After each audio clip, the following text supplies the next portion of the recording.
start the recording. Switch us over to our lovely splash screen, and yeah. So, welcome guys to the very first session of what I hope will be a long-running campaign of Wrath and Glory. Before we, jump into the game proper, I do have some sort of primer announcements and statements I'd like to get out of the way. This is mostly for the benefit of anyone who's watching, either currently or later on YouTube. So first things first, it's worth mentioning that in case anyone is not aware of Warhammer 40k as a setting, 40k by its very nature is rather grimdark, which means that this game will likely touch on in some facet dark and or adult themes. So, I plan to do fades to black if it ever gets that far, but if you're uncomfortable with such themes, you might want to watch out. Next thing that's important to note is that everyone present, including myself, is new to the system. It literally came out only a few weeks ago. Some of us did play the Free RPG Day module, but that by no means makes us experts. So we're going to make some mistakes, possibly a lot of them. But also don't be surprised if we take a few moments to look something up or spend a bit discussing the rules. Now, that said, in the interest of keeping things moving, I will sometimes just sort of make snap judgments that may contradict the rules, and I also might ignore some rules or introduce new ones in favor of the game's flow. And of course, until we start playing, I don't know what those could be. That said, I'm going to do my best to explain things as they come up. I'd like this to be as much as a learning experience for my players as it is for my viewers. The other sort of big ticket item I need to mention is that I am going to be doing my best to stick to quote-unquote canon, so long as it's going to lead to good RP. However, it's also worth noting straight up front that certain aspects of this campaign will probably rub hardcore 40k fans the wrong way, and you'll find out very shortly that might be because some Eldar and some humans are working together. But sort of like my earlier sort of anti-rules lawyer statement, my focus here is on fun and keeping the game moving, rather than on worrying if some minutia of canon is followed. And the last thing before I do sort of the opening monologue, as long as everything goes well with this stream, this will be a weekly stream here on Twitch, starting every Wednesday at 8 p.m., so right about now. However, it is worth mentioning that because I will be in Seattle for PAX, there will be a two-week gap between today's session and the next. So, again, if everything goes well, the next session of this will be on September 12th. And I'll remind you of that later on.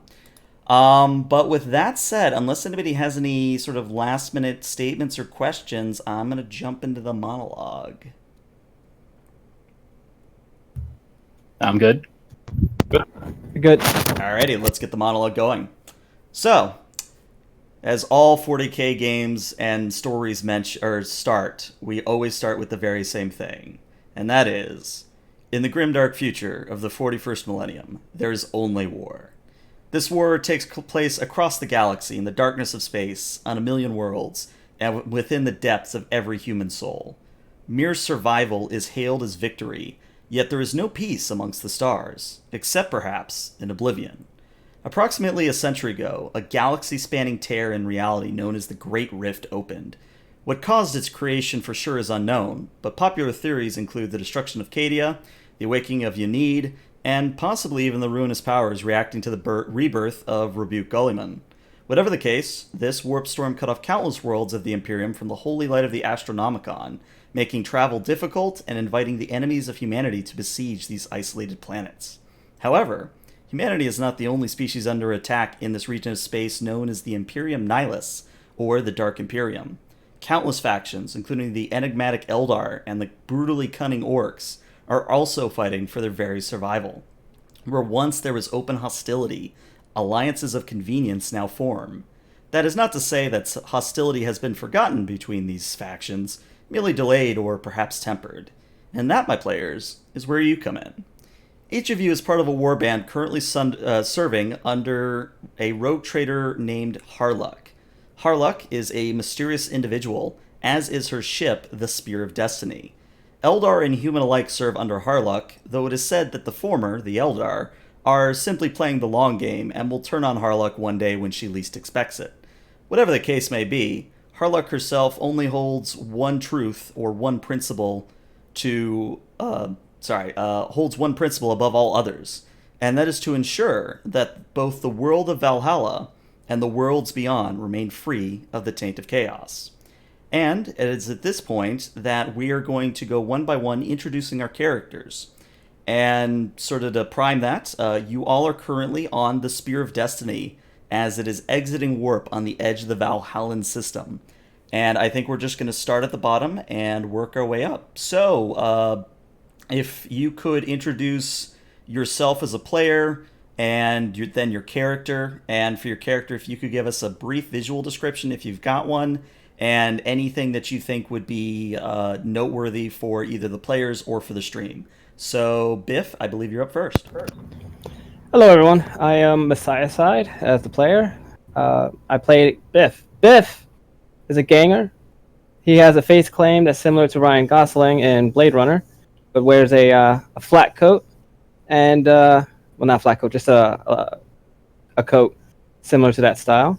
He's a ganger. He has 2 triangle tattoos of black beneath his left eye.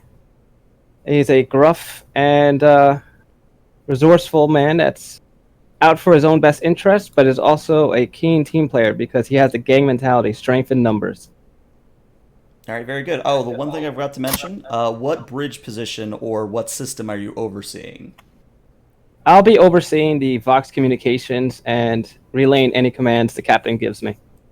Gotcha. Thank you so much. Next up, we have Sarah May. Yes, I'm Nalaxon as a player. I'm playing Sarah May, the Eldar Ranger. She wears actually not the garb of her craft world, the Yenden, but she wears kind of black and purplish colors, the colors of the Inari, for any who might be familiar with it. She looks fairly young for an Eldar, though it's hard to tell with them. She has a pretty fresh and kind of unsightly scar over her left eye, and around her waist wears a sash of like iridescent blue reptile scales. That's the notable features about her. Okay. And she's overseeing the Auspex. Overseeing the Auspex. All right, that was my question. All right, up next we have Delta Epsilon. Hey everyone, I'm 6.5, and I'm playing a character, Delta Epsilon 36, who is a Mechanicus Scutari from Mars. So I look very different than everybody else in that most of my body is made up of mechanical pieces. My legs are cut off at the thigh, and everything knee down is all mechanical. I've got lots of mechanical implants in my organs. Even my face is covered in a metallic sheet that provides me with all sorts of interesting and auspexes of the nearby area. I wear a very fancy red robe that Delta Epsilon takes very seriously. He speaks in a sort of mechanical fashion, and he gets very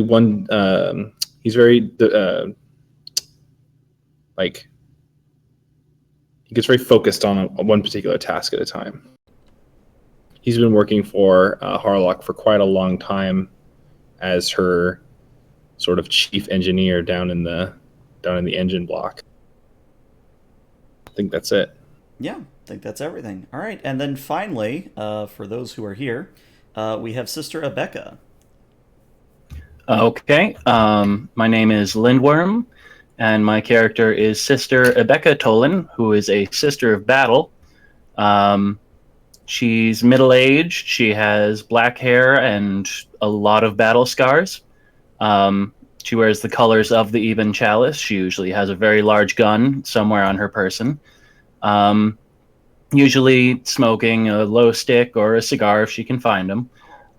She's the newest addition to the crew, although she's been battling in the name of the Emperor for quite a while, more than a decade. And it's kind of worn down on her. She's a little more cynical than a normal sister, but she's still in the fight. Oh, and she will be knocking the gunners into place. Gotcha. All right, and the only player we're missing at the moment, who will hopefully join us in due time, is Kerr Seth, as played by Morgan.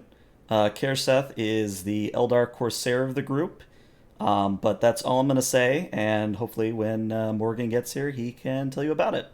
But, again, in the interest of keeping things moving, so with everyone in their positions, those of you on the bridge are going to kind of get the spotlight first. So on the bridge of the Spear of Destiny is a very typical scene, and that is that there is a very high back chair that sits, I would say, a good, we'll say 10 meters or 15 meters from an old, like, ship style, like, wooden wheel that Harlock likes to use to control her ship. And at the moment, Harlock herself is currently seated in said chair, and to her right is her right-hand man, an Eldar warlock known as Mimia. And the rest of the bridge crew, including yourselves, are working various systems to get a feel for the current situation around the world of Valhalla. And it's at this point that I do want to do our first roll of the game, because we have someone very specifically at the Augur Array. So, Sarah May, I would like you to roll me a Augur Array test, which I believe, I wrote it down here somewhere, will be a tech test with a DN of we'll say a 3 in this instance. All right, let's see what we got. Okay. So, just so to kind of, that's actually, I get to explain a lot of things. So, Wrath and Glory, by its very nature, is a dice pool D6 based system. For every single tests, you're basically going to assemble a pool of dice that are equal to your skills or your characteristics or whatever's at play here. You're going to roll them, and you want to see 4, 5s, and 6s. You especially want to see a 6, because 4s and 5s counts as 1 success, but a 6 counts as 2 successes. And part of the pool, 1 dice in your pool, is a special dice called a Wrath die. And if that rolls a 6, that means good stuff happens, like really good stuff. In fact, if I remember my own notes properly, I believe that means you automatically get what is called a point of glory. But how do I want to say this? We won't go too far, I'll try to explain things as we go. So at the moment, you did get 3 successes, so that's good. But I also need someone to start keeping track of glory. You got it? All right. So those on stream, the little gray token with the Aquila in the middle is going to be our glory. Glory is a shared resource between all players, and they can use it for a lot of things. Again, I won't go into too much detail. We'll kind of go into it as it comes up. The players also have what is called Wrath, which is basically like fate points in past systems. It lets you do re-rolls. It lets you do a lot of things. But again, we'll get into it as needed. Finally, the red token you see above my name is Ruin. And Ruin is sort of my mess with the players resource. It lets me do a lot of things with NPCs, but again, we'll get into that as it's needed. So Sarah May, what you're able to detect with your Augur Array scan is that there are 2 Orc Onslaught class escorts currently in orbit around Valhalla. They seem to be bombarding the planet, but at the same time, they're not showing any signs that they're aware of your presence.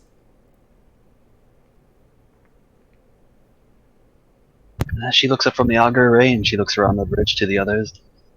She speaks up.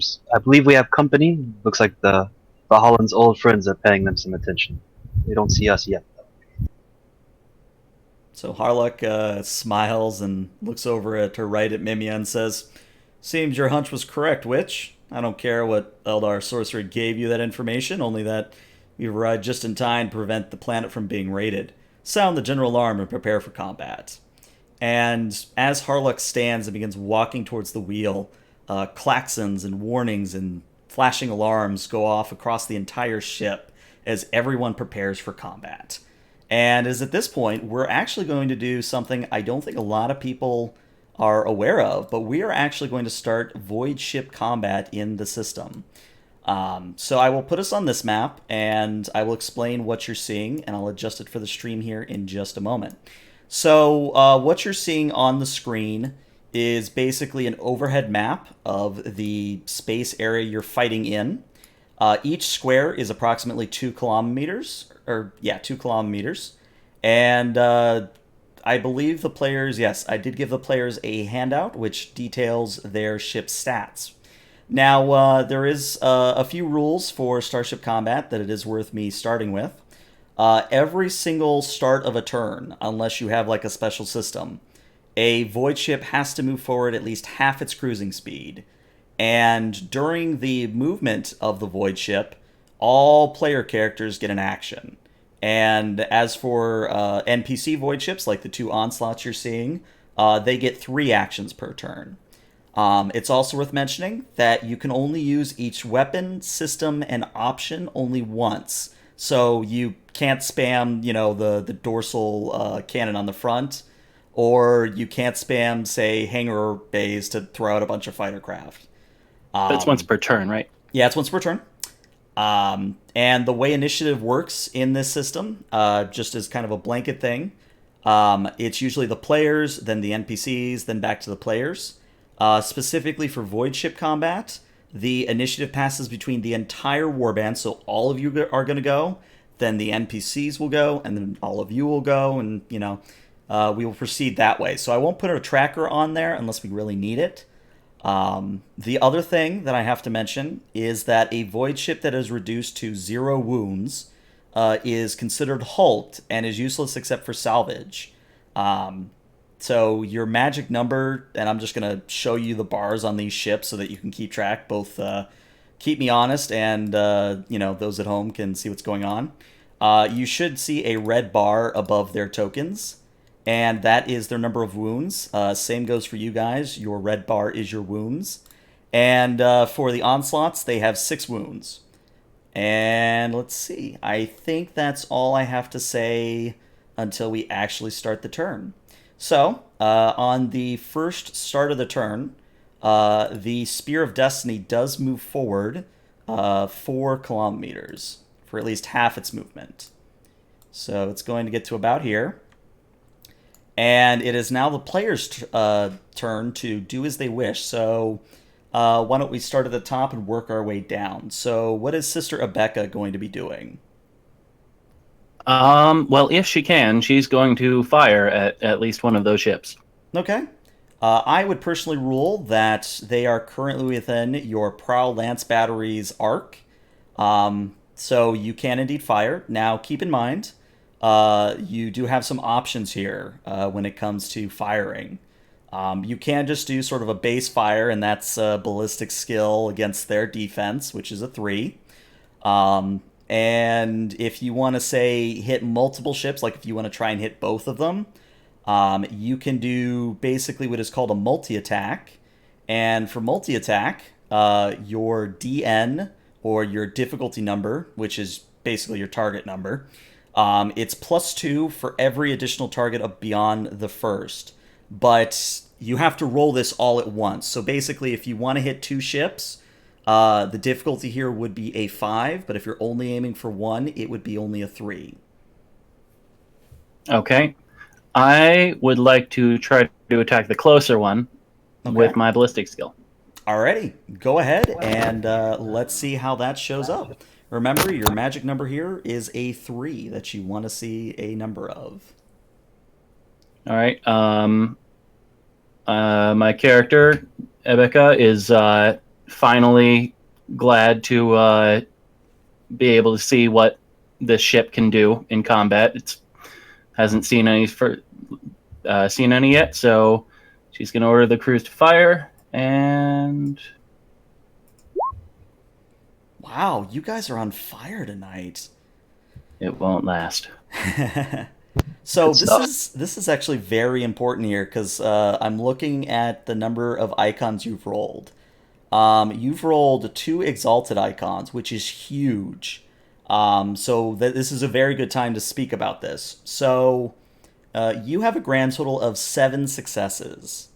And that means you can shift some of these 6s that you rolled, some of these exalted icons. In fact, you can shift 2 exalted icons for special benefits. Just one if he's multi-attacking, right? I am not. Yeah, he's not. Oh, he wasn't? Okay, never I'm mind. only attacking the closest ship. Yeah, Gotcha. the red dot. So there's a lot of things you can do with shift. The most common thing that people do use it for is extra damage, or improving quality, improving speed, or gaining additional information. But I'm guessing you want extra damage here. That is correct. Awesome. All right. In that case, I need you to roll a grand total of. Let me find the sheet. You are going to be rolling, in that case, looks like 1 extra well, that's something I need to make sure that we're all on the same page on. So if I read the rules correctly, and I'm not having a brain fart, the extra shifted damage is flat, yes? No, it's EDs. It's EDs? Okay, that's yeah. what I wanted to ask. All right, in that case, you were actually rolling 3 ED, so 3 D6s. Okay. And then we'll add on the base damage. That's a crit too.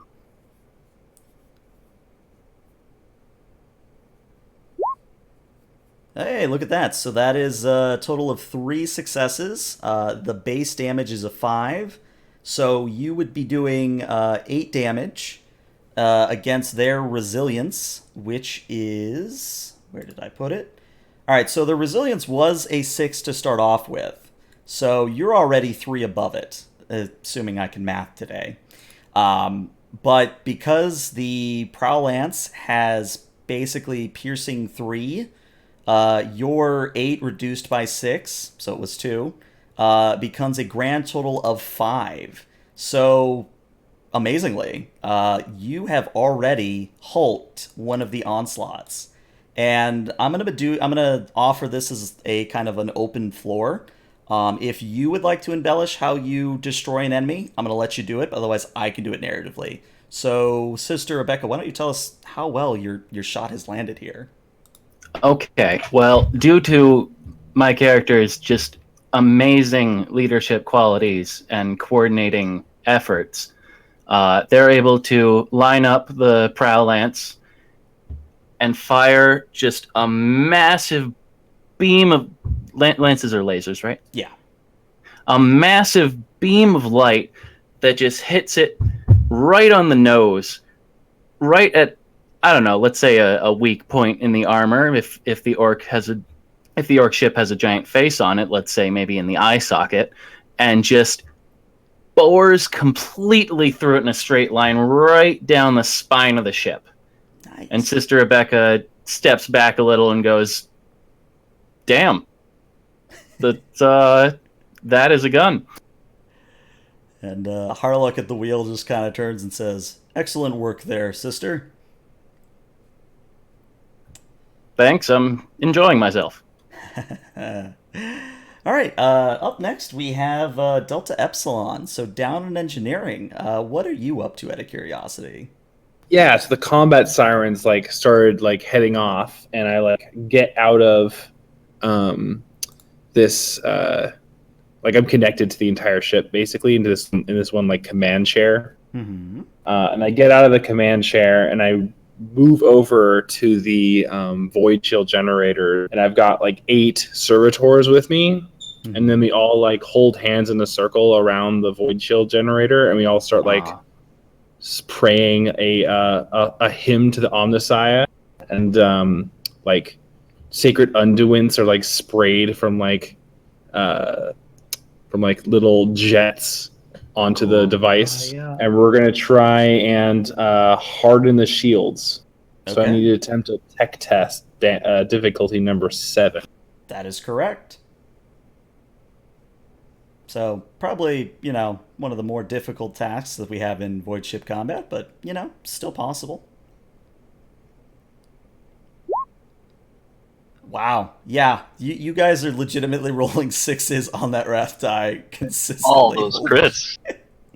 And I got 8 successes total. Oh my god. Okay, well, hopefully you guys are keeping track of all the glory. 3, yep. All right. So I can't shift any 6s because if I do, I go underneath the the difficulty number of 7. That is correct. So I just increase our defense. Oh, I can choose defense or resilience. I think I'm going to choose defense because the orc shooting is not great. Yeah, I would say for those playing at home, this would make the Spear of Destiny have a defense of 8, which means it's very hard for the orcs to hurt you. So yeah, we like zoom out of the ship and we see like the purple like aura of the ship like grow thicker and start like wisping off on the corner as I've like channeled all the extra energy into the void shield. Nice. All right. Up next, we have Sarah May. What are you up to? Still running the augers. I'm waiting to use my action to assist someone else in a combined action. That's what the auger array is good for. Alrighty. Then in that case, we roll around to Biff. Oh, did we lose Messiah? Okay, no, I'm here. Sorry. I was torn between whether or not to use the supply vaults to increase the salvo, but we already done our shooting, so that's can't do that. So I'm thinking the dorsal macro cannons haven't been used yet. No. That is correct. All right, I think I want to just give that a whirl. Let me check arcs here. Let's see. Well, let's check ranges first off. So 6 kilometer range. Yep, and break out the ruler tool here. You are 14 kilometers away from the. Oh. Okay, so I think for now, Biff's going to pass over his turn in character. He's probably just drinking his recap, just taking note. Nothing serious yet. Just stirs in his cup, watching everyone else in action. Okay. Sarah May's watching the augers and looks pretty impressed, actually. Yeah. All right. So now I'm going to let you guys decide. Do you want to turn at any point, or do you want to continue forward for your next 2 squares? Is there a minimum range for the laser? The minimum range on your prow lance is 8 kilometers.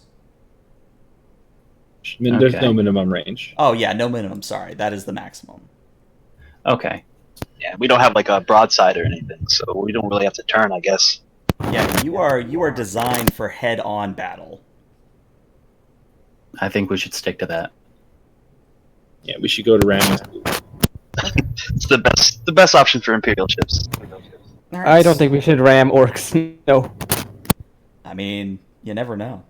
All right, so I guess my question is, we'll just have one or maybe a couple of you decide which of the 3 squares here in the middle.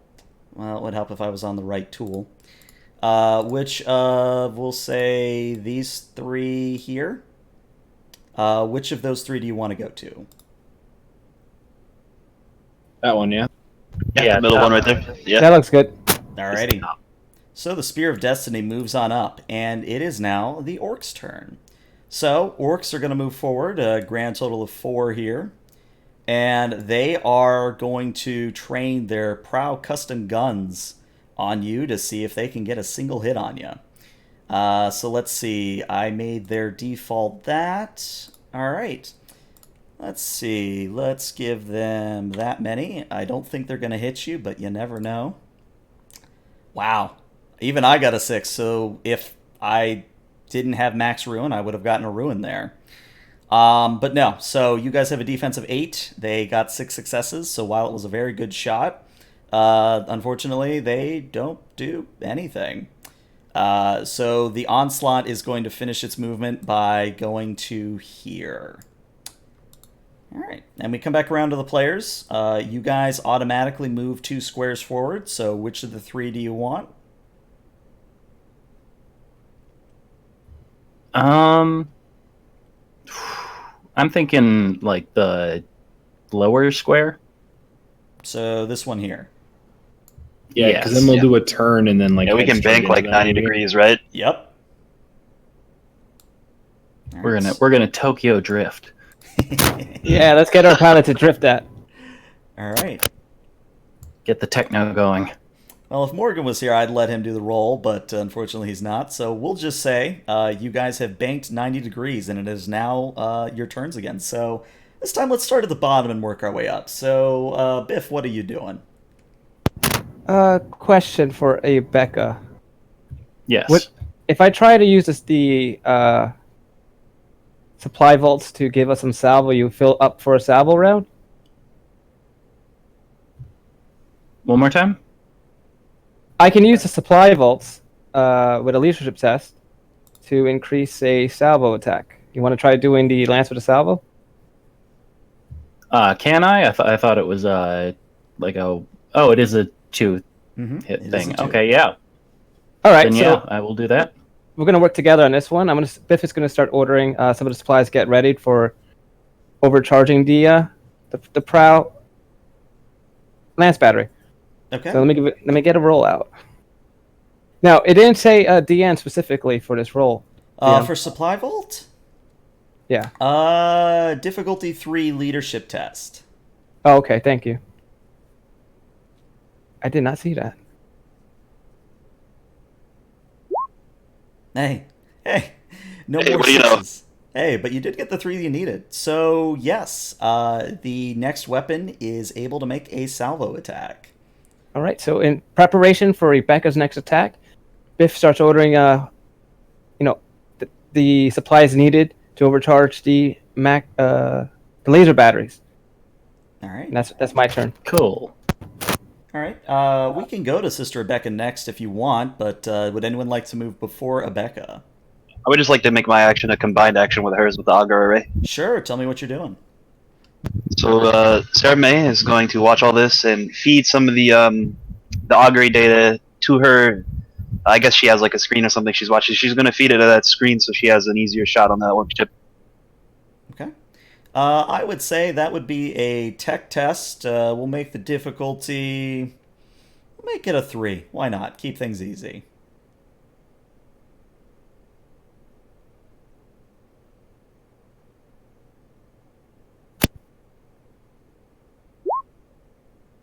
Alrighty, so you have a grand total of 4 successes and another point of glory.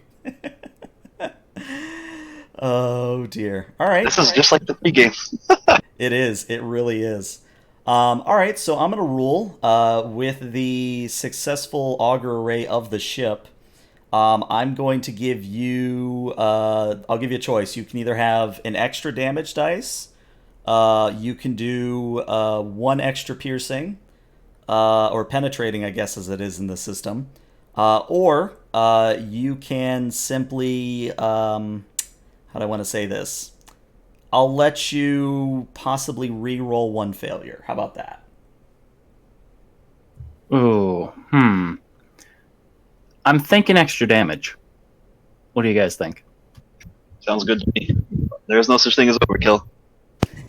Exact damage for 400, Alex? All right, well, let's go with the extra damage dice.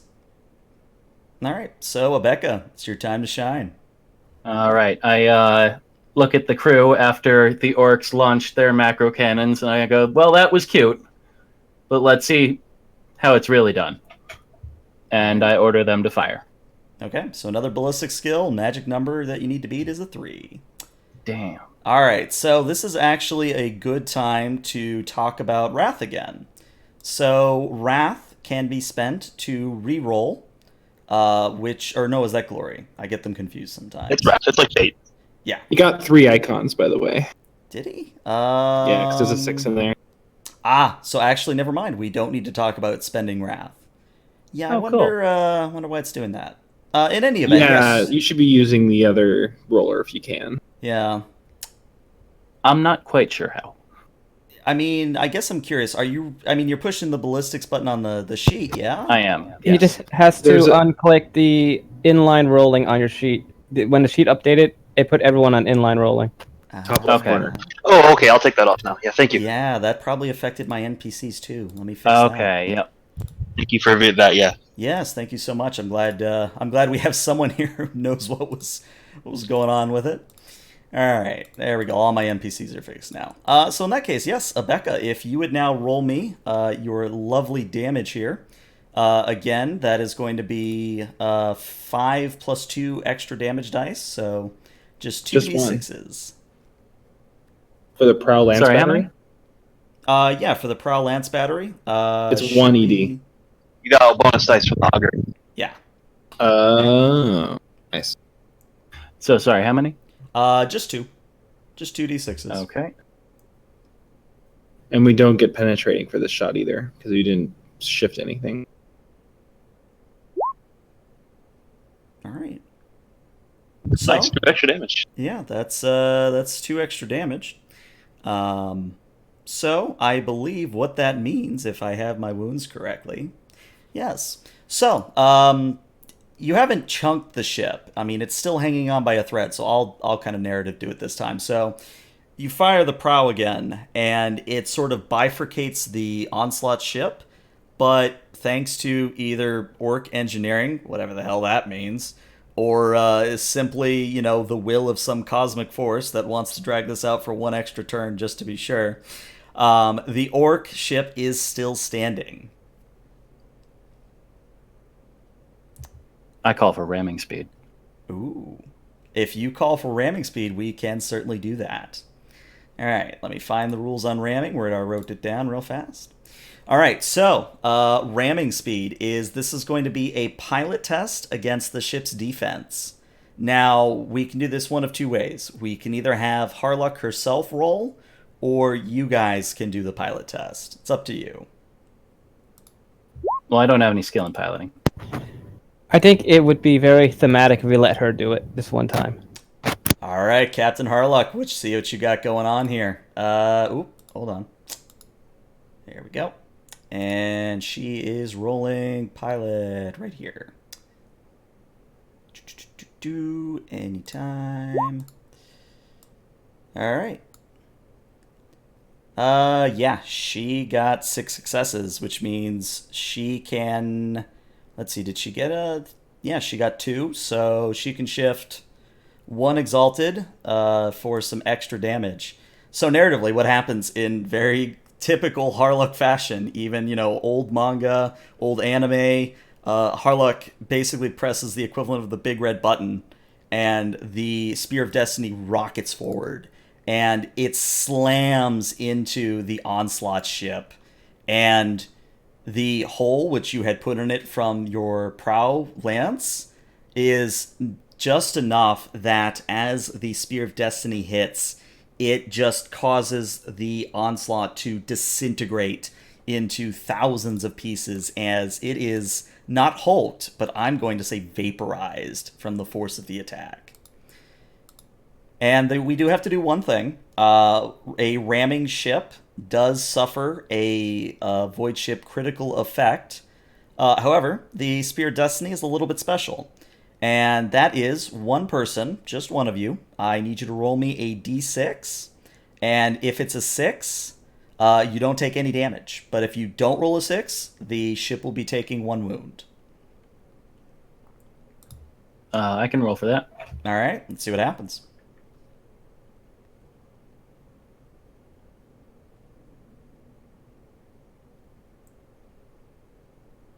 All right, so Spear of Destiny takes all of 1 wound, but it's not like you guys can't take it.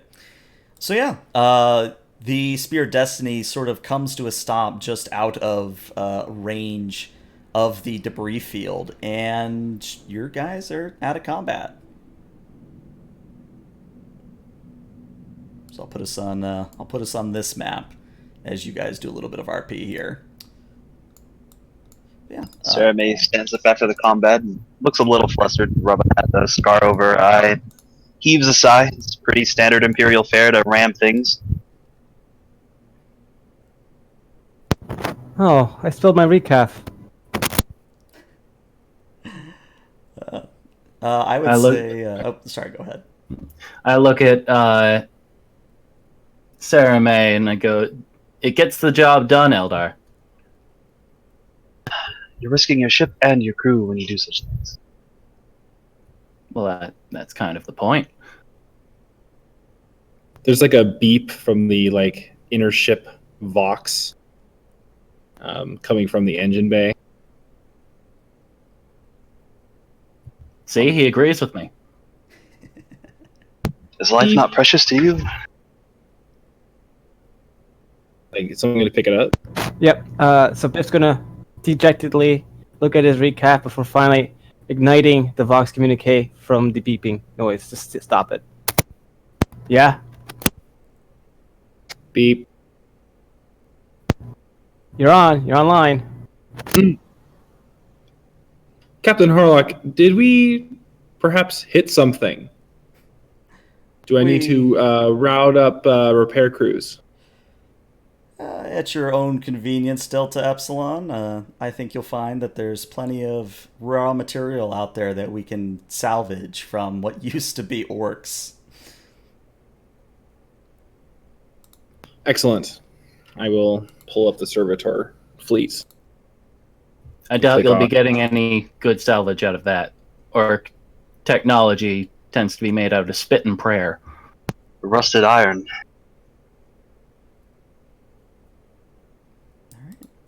So, just sort of to keep the narrative moving, what we're going to do is we're going to skip ahead a few hours. Now, if you want to do something in those few hours, just speak up. But we're going to skip ahead to the Spear of Destiny arriving in proper orbit of Valhalla. And Harlock would have put out a call for the warband, i.e. all of you, to join her on the bridge around the hollow table. Will I go there? I guess the question is, anyone not showing up? No, I'll be there. Jeremy was actually probably the first person there, just in her gear already. I'll Last probably be the rifle, last one or- coming in. Long rifle cradled in her arms. Alrighty. So, on the, as you all kind of circle around the hollow table, the surface of the table begins to shimmer, and above it appears a green, almost antique-looking hologram of the planet. And Harlock kind of looks at it and says, well, this is what is Valhalla. It used to be a very idyllic world and, good human settlement, but long ago it was struck by an immense rogue comet composed of almost pure iron. And the result was that the impact boiled the seas and obscured the sun behind vapor and dust. But probably the worst effect is comet knocked the planet from its orbit, and over the next 10 years the planet changed from a typical Imperium world to the frozen ice ball you see today. Mimia, if you would be so kind. And I guess I should throw their icons on there. So just to be aware, Mimia is pretty much what she looks like in the icon. Harlock's token is subject to change. But anyway, Mimia comes up to the table, does something, and the table actually shifts in clarity, like it becomes more clear and almost like a Eldar hologram. And Mimia says, well, with the table working properly, I can actually point things out to you. And she points to a few spots on the surface. And she says, go ahead. Can I just nudge Delta Epsilon and go like, are you going to take that from her? What do you speak of? Working properly. Like, up, and I realized that I'd just been like phased out for the last 10 minutes, and look around. What did she say? It's all right. Never mind. If he wants, he Don't can worry go about up and hit it. That's what all tech priests seem to do.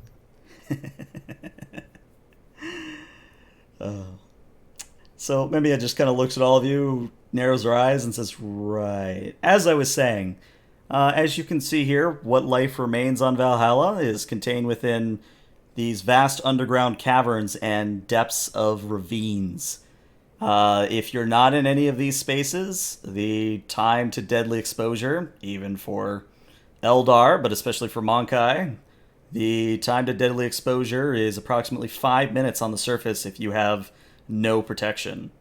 And even in these areas that I'm pointing out, if you don't have ways to survive at negative 15 degrees, I believe the Monkai term is Celsius, you're not going to have a good time.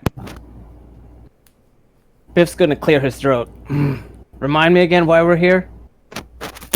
Harlock smiles in a sort of knowing way and says, well, in particular, I would like you all to head down to the capital city of Girus, Girrus, and make contact with Planetary Governor Bridir, Brydr.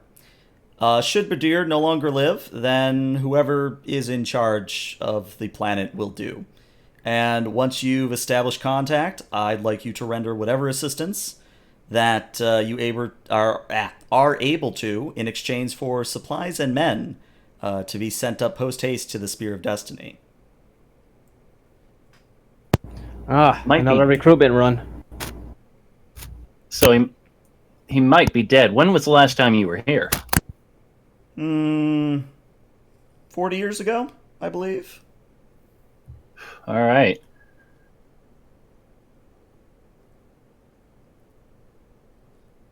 Well, I guess we're heading out. Mm-hmm. Yeah, I just like Probably. stand up like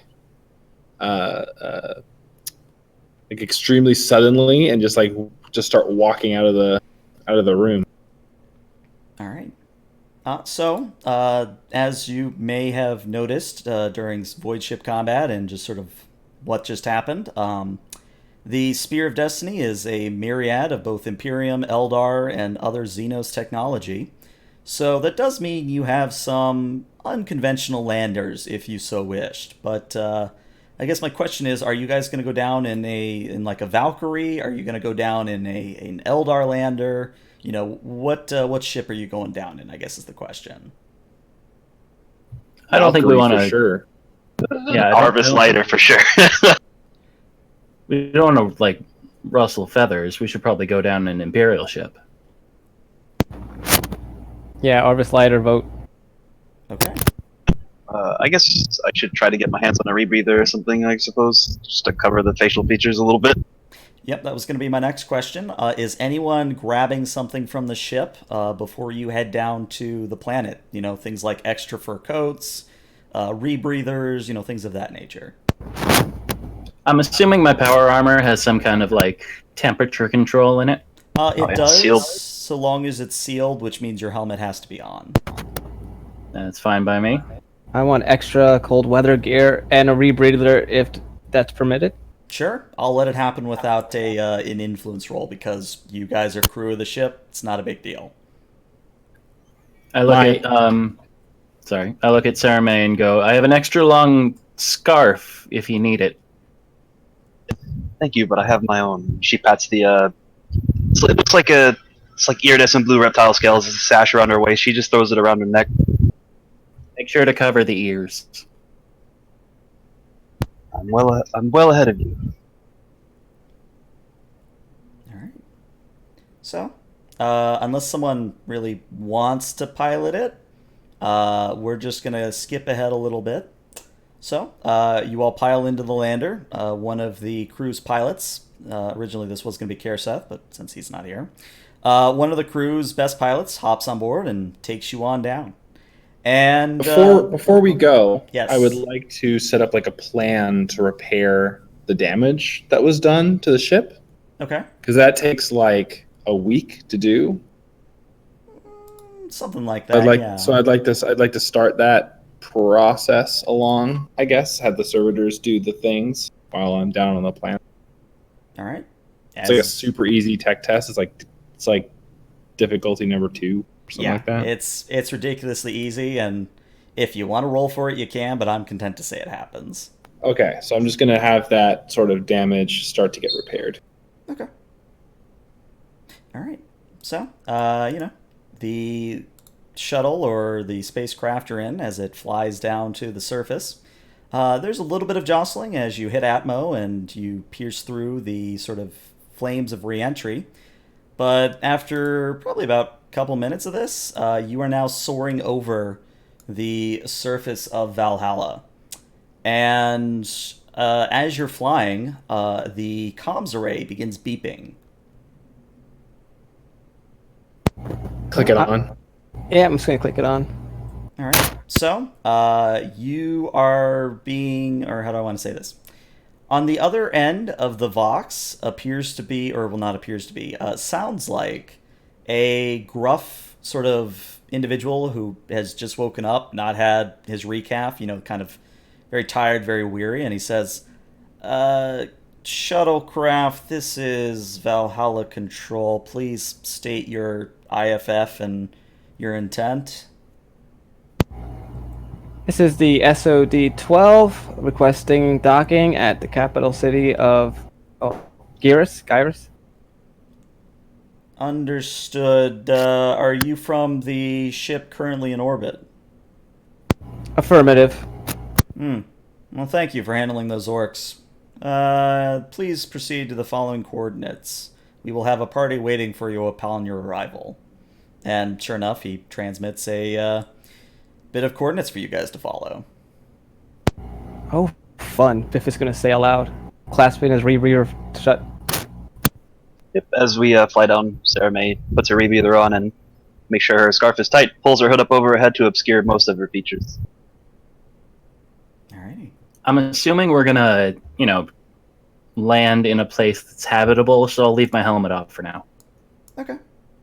Oh, I just noticed I never adjusted for the stream. Sorry about that, but I lean over to Sarah May and, if you would like, I could make it so you don't have to keep taking that rebreather off. And then I make a rebreather sound like out of my mask. I appreciate the sentiment, but I rather like having my lungs where they are. Yeah, I wouldn't take that offer. How come you offer her, but you've never offered me, Tin Man? Would you say yes? No, I just still feel offended, though. It is a waste of energy. Thus, a curse upon the Omnissire's great gifts. And then I rebreathe again,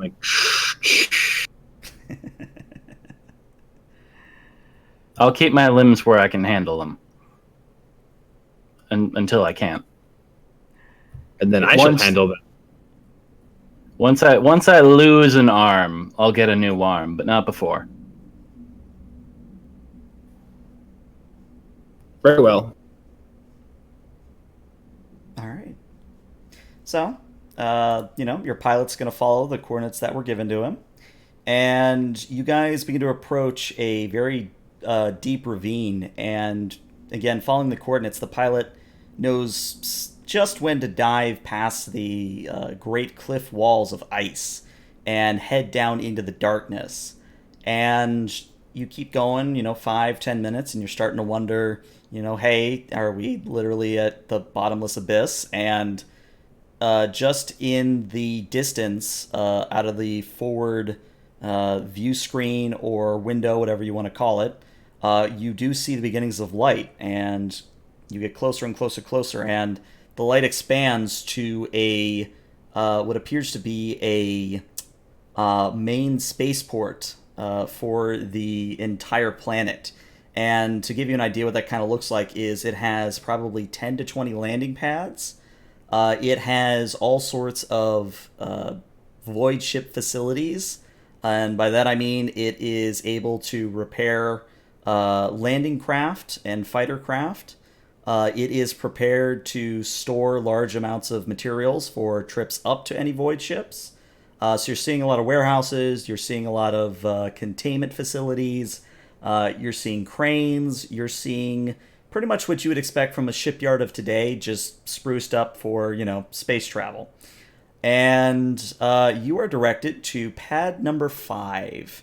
And pad number 5 is circular in nature, and it is just big enough to accommodate your lander. And as you come to a complete stop, the pilot just sort of turns and says, all right, whenever you guys need a pickup, I'll be here. I'll hold you to that. Keep the engines warm for a little while. Things might not be perfect. All right, let's file up. Let's make this look good, folks. Biff is going to say as he heads towards the exit ramp. All right. Sure enough, on cue, the exit ramp begins to descend, and you find yourselves in a room, or I guess a a facility that kind of looks like this. It is very snowy, even though it is at the bottom of this ravine. It is very cold. I would say it is remarkably different from the interior of the lander, but it's nothing you can't handle at the moment. It's, I wouldn't say dance naked out here, but based on what you're all wearing, you're fine for the moment. And you see kind of walking towards you are 6 individuals, and I'll put them all on screen at once and describe what you're seeing. So, you are seeing what appears to be 5 Valhallan Ice Warriors. Now, you would automatically know that Valhallan Ice Warriors are a tenacious bunch, and they are the planet's, default regiment. They are very, very good, or rather, I should say, rather stone-headed about holding their ground against even the most hopeless odds. And it's one of those things where if you want me to give you more information about them, we can do a roll, but otherwise I can move on. It's up to you guys. I'd like to roll. Okay. I would say this would be a scholar test. It would be a difficulty 3 scholar test. Hey, you get the 3 you need. So, what you're going to learn, or remember, I guess in your case, is that the Valhallan Ice Warriors were responsible for driving off an orc invasion of their planet. And they were, against unsurmountable odds, able to force the Greenskins off-world. So it should be of no surprise that all Valhallans are, I wouldn't say orc haters, it's not a strong enough word, detest the Greenskins, maybe. They just have such a burning hatred for the Xenos that you could put a single child of Valhalla in a room with a spoon and an orc, and the child will do his absolute damnedest to kill that orc. Okay, I'd like to, before they get to us or we get to them, I'd like to just, say under my breath to the rest of the group, I served with Valhallan Ice Warriors a few years back. Bit boneheaded, but they hate their orcs, so we should be in good standing. They like their tea. What proper person drinks tea? I'm gonna make a face. Oh wait, I gotta rebreather on. No one sees it. Sarah May, I don't know if it requires a roll, but she tried to stand near the back of the fold and try to avoid attention. I don't know if she's too successful because her gear is pretty exotic, but she's going to do her best. No, just something I'll note for the RP. All right. Go ahead. I was gonna say, as we approach, I'll just raise up my arm, greeting them. How do they look at us? Are they at ease? They have their weapons pointed at us? What are they looking at? I actually was just about to get to that. So, the 5 Valhallan Ice Warriors are just they're holding their las guns, or their las rifles, whatever you care to imagine them as. They're holding them just out in front of them. They're not pointing them at you. They're just holding them if need be. And behind them is probably the person that you're going to be needing to talk to. He is a portly gentleman that is hidden beneath a very fine set of furs. And I would say that without even needing a roll, you pretty much can guess that this man is likely a lord, and that he is of good noble standing. He's not a lower noble. He's either mid or high tier. Would we know the proper etiquette? Do we bow to a lord? Are we of that station? Where are we at on the totem pole here? This is a good question. A rogue traders posse. I think we're pretty high up there. Mm-hmm. We're outliers. Exactly. I'm wondering if we bow to this guy or not. I would probably not anyway because we don't. I don't think Sarah May would. She's pretty clueless to human custom. I'm not going to either, just by choice. All right. Well, there you go. Same. All right. So the parties meet halfway, and the Ice Warriors do stand between you and the Lord, but again, the Lord is big enough that you can see around the warriors, and Gentleman says, "My name is Lord Cald, and I am in charge of all new arrivals on the planet. I wanted to make sure I understood my sources properly. You are part of the ship that dealt with the orcs that were bombarding us?" That is correct. And We tell are me... Oh, go ahead. we are emissaries of the Spear of Destiny. Imperial Cognomen should check out. So he pulls up a data slate and starts to scroll through it and says, I see. That means you are with Captain Harlock, yes? That is correct, my lord. Well, says here I'm supposed to give you full access to both the capital and the planet at large, but, and he sort of just looks over all of you, and his eyes settle on Sarah May, and he says, They warned me about this. Tell me, Knife Ears, you gonna be a problem? What? No. That's my cousin. Very disfigured. We have to keep her covered at all times. Hideous. So I'm gonna give you an option here. You can certainly try a deception, but I am gonna make the difficulty a 6. I'm gonna go for it. Yeah, I just want to roll for it to see what happens, because she's not going to speak up yet. See what happens. Oh. Aw. Well, you tried. That's what matters. You should have let me handle that, but okay. Well, I guess this is a good opportunity to check the assist rolls. Or assist rules. Oh no, No, it's a threat she's now. totally human. Yeah. Yeah. Biff is just gonna shake his head at the weak eye. Internally cringing. Absolutely. Alright, well, Call just narrows his eyes and says, uh-huh. Right, And which then- is why she's wearing such Xenos-like gear. We like to make her feel pretty. Johnson I wanna looks try- over. She's bristling at this point, but shakes her head. She doesn't looks over speak, at- but she makes it understood by at least a nod that she's going to cause no trouble. Okay. Well, that seems all Called was really looking for, and he says, very well. Don't cause any trouble, and we won't have to do another Xenos purge. You'll be wanting to head over to that tram there, and he kind of points to a closed off, well, not closed off, but a enclosed sort of building that resembles a subway station. Or really, if you just want to follow the theme that's on screen, if you want to imagine the tram station in Mass Effect, like the first game, very similar.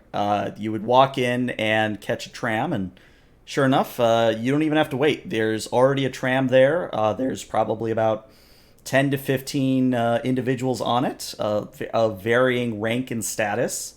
And I guess it's just a matter of, do you choose to get on this one, or do you wait for a fresh one? I would like to ask a question before we depart, Lord Cald. You certainly may ask that question. I'm gonna say, Lord Cald, with all due respect, we seek to have an audience with Lord Brader. Can you tell us which is the fastest way to make those announcements? To Lord Bradir, I can certainly have one of my men escort you, and he could take you straight to his estate if you so wish. That would be great, if you do not mind. All right, so he points over at one of them and says, Johnson, go with them. And the man named Johnson just sort of nods and silently sort of joins your ranks. That'll do. All right. So, seemingly bored of this at this point, Cald is just going to sort of turn away, and on cue, the remaining 4 Ice Warriors are just going to follow him. But that leaves you, again, kind of a decision. Do you get on this tram? Do you get on the next one? Or Sarah May glares daggers at Biff. Get on the tram. I look over at the ice warrior that was assigned to us. I say, you are the one named Johnson. It's my name, yeah. Planetary defenses are not active. Say again? Maybe I didn't hear you right. Why the planetary defenses are not active. Those ships should have normal planetary defense should have no problem dealing with ships of that caliber. I mean, that's honestly above my station. Best guess is that they were iced over. I mean, hell, it happens a lot here. You know, we can only make certain defenses, but so deep, and eventually the elements just sort of get to them. So my guess is the greenskins just showed up at an opportune time for them. Interesting. I'd like to make a personal note that seems like a lie. I mean, you could do an insight on him if you so wished. Can we all do that? I would say one of you can do it, but then one of you My can also insight is not high. assist. Let me double check assisting because I want to make sure I get this right. Let's see. It's everybody, like, you nominate skill that you want them to use, and the leader waits until everybody else is rolled. If they pass, they just get one bonus dice to their pool. Okay. Yeah, let's do that. So again, I would say this is going to be an insight. And, I'll assist whoever's His doing it. deception. Yeah. Watching from over the corner as I was heading towards the tram anyway, and turning around and wait for everyone. I'll assist the person who wants to do the insight. Who's got insight rating? Because I'm dick out of luck. Oh, I can I do can it. certainly assist, but I can't lead it, really. I have a Makes total sense. insight of 5. Well, there we go. Mm-hmm. So yeah, people that want to assist, roll to assist, because you need 3 successes to add a die. Well, there's your 3 successes. Nice. Okay, so she adds a die. Sarah May adds a die. And we all just stare at him. Very so, I Give get, him a intently. real so I get 3 BD, right? I believe so. death Yes. stare. All right. Hey, another 6 on the wrath die. Look at that. Oh, You guys boy. up to 5. There's my 6. I was missing it earlier. Now, just a reminder, because we are starting to get there, the cap on glory is 7. So just Yep. be aware. Still And gonna it pocket does- that one.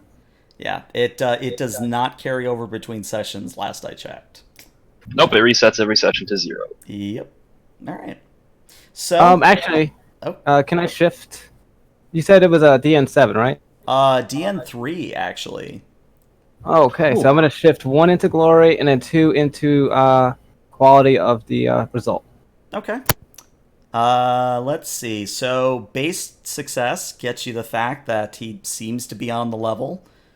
He seems like a fairly upstanding ice warrior. The increased quality of result will tell you that this man is not lying to you, but he's omitting certain details. And by that I mean it seems as if at the subject of planetary defenses, he's deliberately avoiding the subject or saying as little as he can to sort of get you off his back.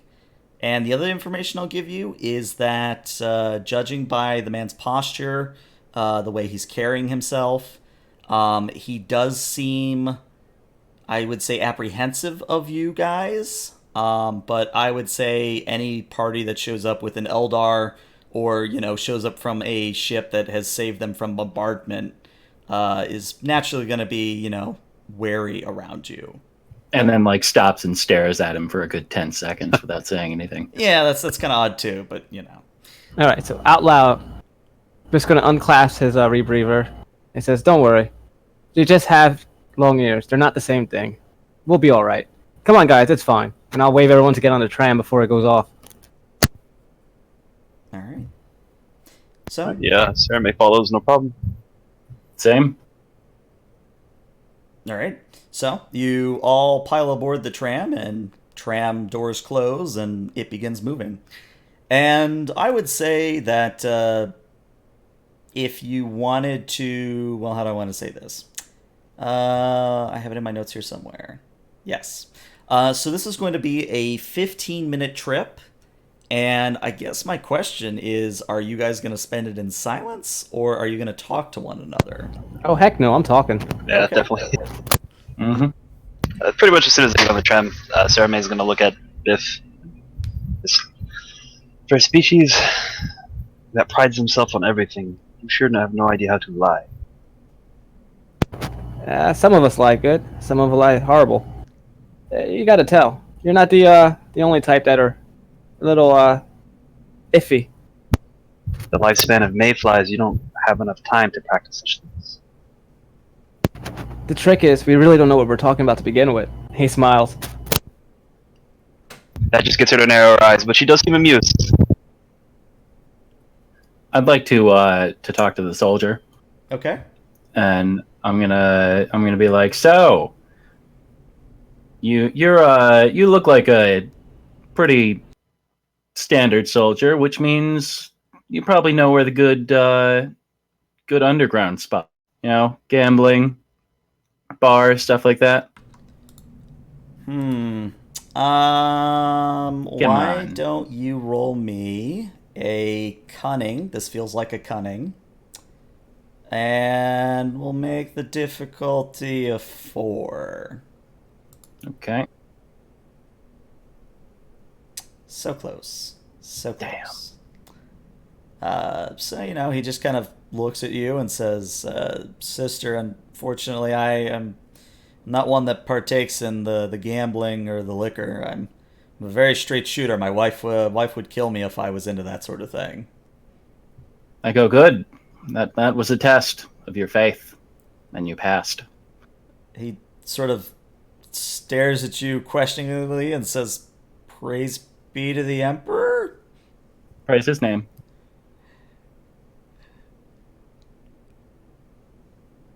All right. So, those defenses. Not really working out for you, are they? It's okay to admit it. You can already tell. Something a little wrong there? A little too proud to admit you were on the receiving end of whoop ass? So Johnson kind of hushes you, goes, shh, shh, shh. He kind of waves you over, and so he drops his voice and says, All right, look. We sent out a party approximately a week ago to check on the defenses and make sure they were in working order. Standard stuff. They never came back. We were about to send off another one, but, if you're really interested in that sort of thing, I'm sure the Lord Governor would be happy to answer any questions you might have, but that's all I know. I just know that something's going on with the defenses, and I don't know what. Good man. Quite so. Quite so. I'm gonna hand him a little flask of some of my Amosite I snuck off from the ship. So you drink some of this. Then I'm gonna look at Delta app. Get ready. I feel like we're gonna be sent on a mission. Are we not already on a mission? I feel like we're gonna be sent on a repair mission. That might be your field. I have that feeling as well. Good. And I crack my knuckles, but not really, because there's nothing there. It's just normal. It's just mechanical hands. They just Metal pop grates on against metal. It's a very pleasant sound, whatever it is. It'll be good to practice some more. That's the spirit. Sometimes, around worlds like this, I have to consider demons, death world coldness. Demons, death world coldness. Was it worth it in the end? And you see Biff just kind of going back and forth with his hands out. In my experience, demons tend to tramp things, but I get where you're coming from.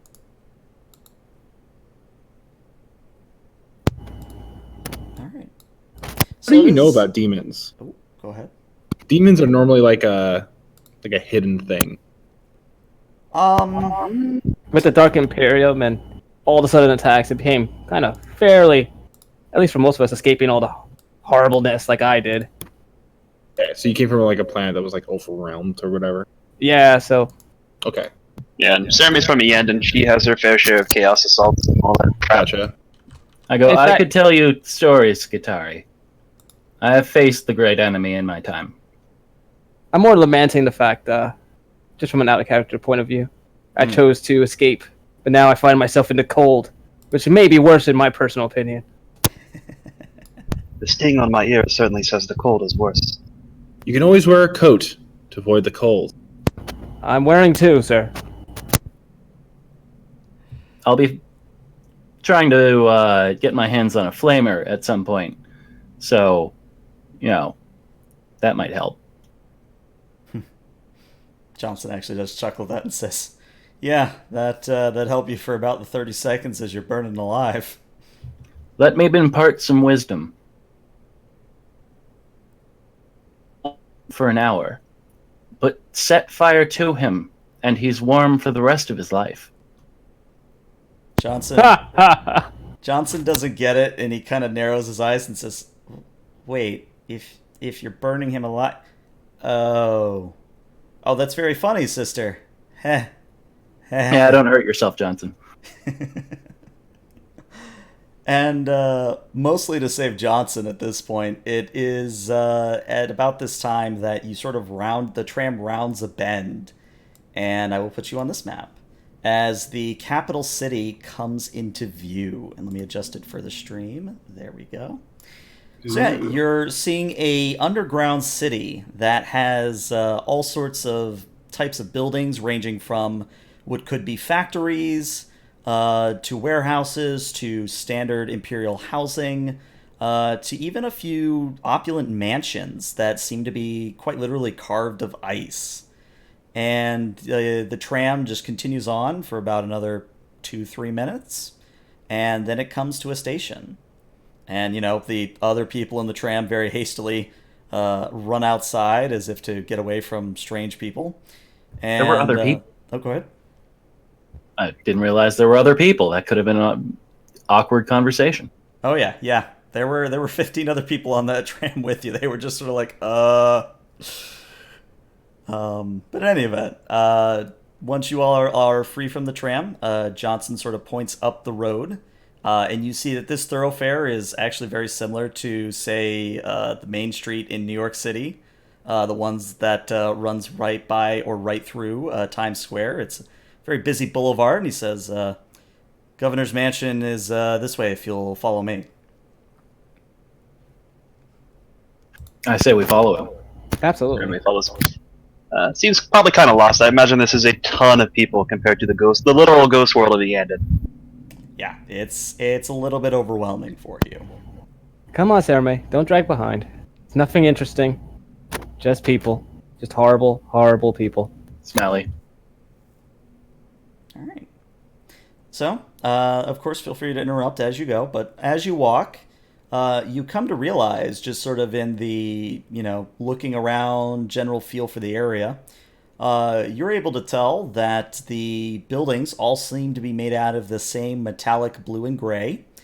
And surprisingly, even with metallic construction, they seem to be in good working order. Like, most Imperial cities, or hell, even Hive worlds. Everything's very grungy and run down, and this looks very pristine. I don't like it. Oh, go ahead. Yeah. But yeah, it's also another thing that, as you notice, that the streets seem to be circuitous, and by that I mean the boulevard you're on is running straight, but the streets that branch off of it are seemingly running in circles. And it takes a little bit of just gauging where you are to the streets and what you're passing, but the main feature of the city, the very large power plant that is the main source of power and heat for the city, the circle roads seem to just sort of branch outwards from that. So the power plant is sort of the central feature. And as you get closer to the mansion, or so Johnson says, you notice that obviously the temperature gets a little bit warmer, not tremendously so, but better than -15, maybe like -5, maybe straight out 0. And as you again get closer, you are seeing that the bigger buildings, or the ones carved out of ice, the sort of noble-born estates, are sort of grouped around this large power plant, almost as if not only space is a premium, but so is heat. And eventually, unless you take a detour, in which case just feel free to speak up, eventually you arrive at what is probably the second largest building in the capital. And it seems to be naturally carved out of a massive stalagmite. And if I had to make a comparison to today's world, It is not unlike an ice hotel, if you're all familiar with those. And I am. Oh yeah. Oh, sorry. Go ahead. No, I know what you're talking about. Journal agreement, yeah. Okay. Just making sure. So yeah, at the entrance, of course, there are some guards, and Johnson just sort of goes up to them, whispers. There's a quiet conversation, and eventually he comes back to you and says, "Right, I'll be dropping you off right inside, and after that, Emperor's blessing upon you, I suppose." You can come in with us. It's not a big problem. No, if it's quite all right with you, I should get back to the spaceport. Governor's a little scary, isn't he? Go on. Good talk. He sort of shakes his head and says, "Man, off-worlders they're something else." But yeah, assuming Remember to smile. Blessings upon you, Johnson. So, you guys go inside, minus Johnson, and it is pretty much what you're seeing on screen. Lots of furniture and architecture work made out of ice and snow. Any sittable or whatever the hell the word is, surfaces you can sit on. There we go. I can English. They have furs over them, so you're not like sitting directly on ice. And one of the attendants that meets you inside says, please, have a seat over here, and the Lord Governor will be with you when he can. All right, let's see if I can take a seat without shattering the chair. Certainly definitely stands. I'll slump down into a chair. Okay. So, either because it's just that good of a carving, or because ice is that sturdy, when you all sit down, there's no worrying sounds of like cracking or crushing or things of that nature. Good. Ice appears to be very structurally sound. Leave it to humans to tame ice of all things. Come on, Sarah May. Give it a try. No, thank you. You don't know luxury until you've sat in something uncomfortable but expensive. And that belongs to someone else, I add in. Luxury is a quiet space for meditation. I surprisingly agree.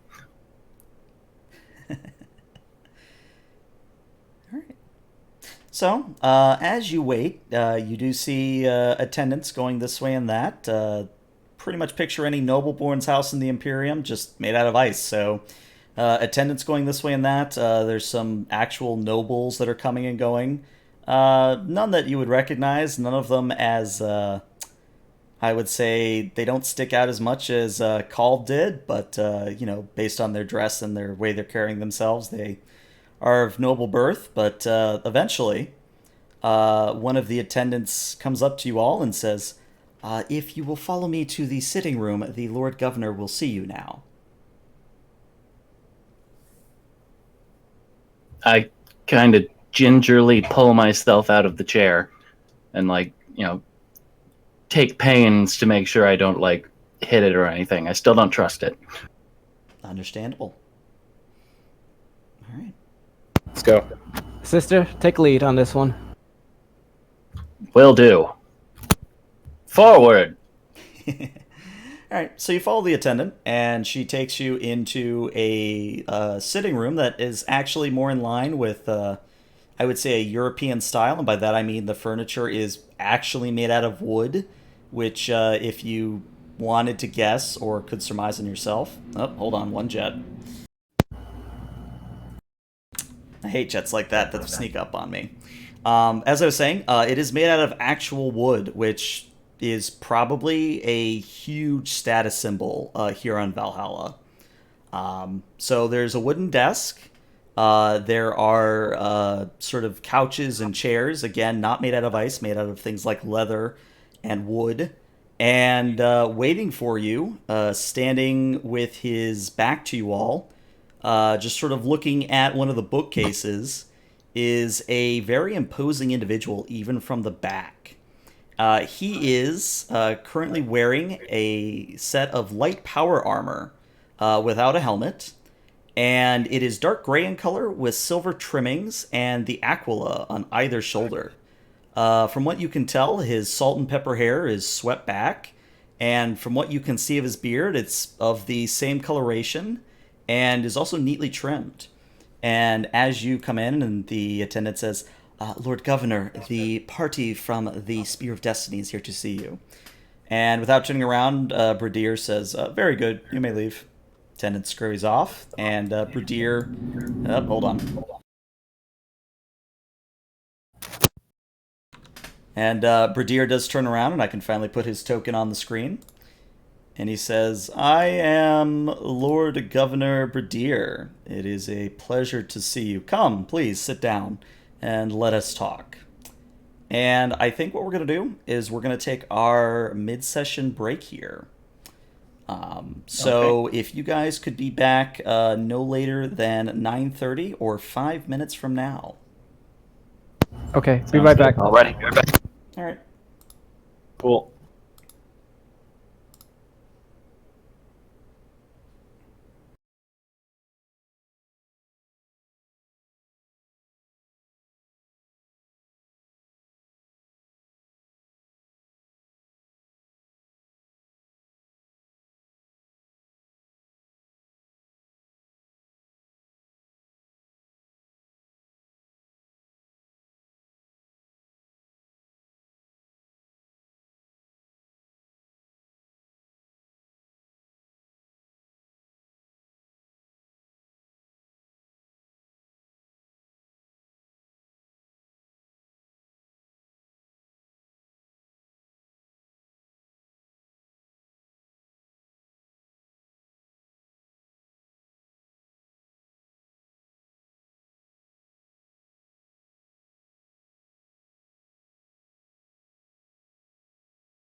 All right, I'm back for the stream. So I did want to thank anyone who is either watching this live or is watching it later on YouTube. Hopefully you're having a good time. I'm having a good time. Seems like my players are as well, and it's really what matters. All I can ask is, as long as everybody's having fun and everyone's entertained, that's all I really can hope for as a GM. Do have a few sort of channel announcements. Again, our next session, because I'm thinking this group's going to work out very well. Our next session, again, will be September 12th. So the next 2 weeks we are off. And again, that's because I will be at PAX West in Seattle. The other thing I'll say is that, how do I want to say this? For anyone interested in maybe doing a in real life game at PAX, if you happen to be going, I would say just watch my Twitter and I'll sort of live tweet if I'm able to get a table and things like that. And initially, I am planning just running Star Trek Adventures, but if I can put together materials for a Wrath and Glory game, I will also run Wrath and Glory. The other thing, which I just now remembered, is Twitch Prime is changing, as actually so is normal subscriptions, if I understand the Twitch email about them. For some reason, Twitch is no longer going to give you ad-free for Twitch Prime, and the only way to get ad-free is to do a sort of yearly subscription to a channel. I think it's weird, but nothing I can do about it. Of course, I'm going to do my best to keep my experiences ad-free. Not going to ever charge you guys to watch the streams. I just do not believe in that at all. But that said, I'm going to unmute myself for the rest of the party, and we'll see what's going on. All right, I'm back. Welcome back. All right, I'm here too. cool. All right, we got another minute 30 on break, so either minute 30 or when everyone's back. We're just waiting on Messi. Is it Messiah side? Yeah. Yeah, it's Messiah's side. Can they hear us during the intermission? They can if I forget to mute it. Oh. No, what I usually do is I mute it, I go do a bio myself, and then I unmute my mic for the stream. So I can do, like channel shilling and, quick announcements, things of that nature.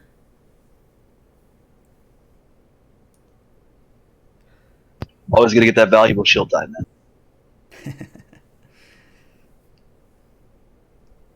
Is there a delay on the stream, or is it just straight up live? I'm pretty sure it's straight up live. I didn't put a delay on it, so whatever delay is Twitch side. Hmm. I think Twitch has just like a natural 5-second delay or something. It's not big. Yeah, something like that. Yeah.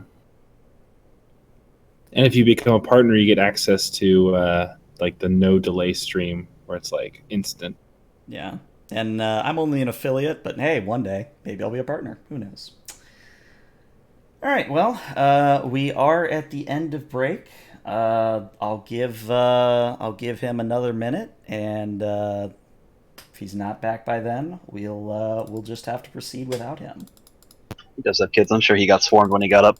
Yeah, that's my thought as well. Personally, I'm just happy that OBS is cooperating with me. I was having difficulties with it earlier in the week, but they seem to have fixed itself. Of course, I say that and I watch OBS start to drop frames and just all manner of bad things. OBS is very fickle. Unfortunately, you can't perform percussive maintenance on it.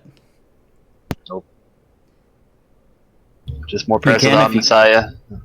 You can if you go on site and start hitting the workers.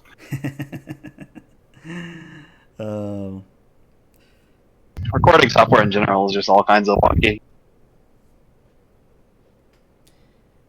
All right. Well, I guess we're gonna start without Messiah here. So let me put us back on the main screen. All right. So, get rid of the timer. Okay. So, Brigadier has just introduced himself and has motioned for all of you to take a seat. Sarame actually sits this time. Okay.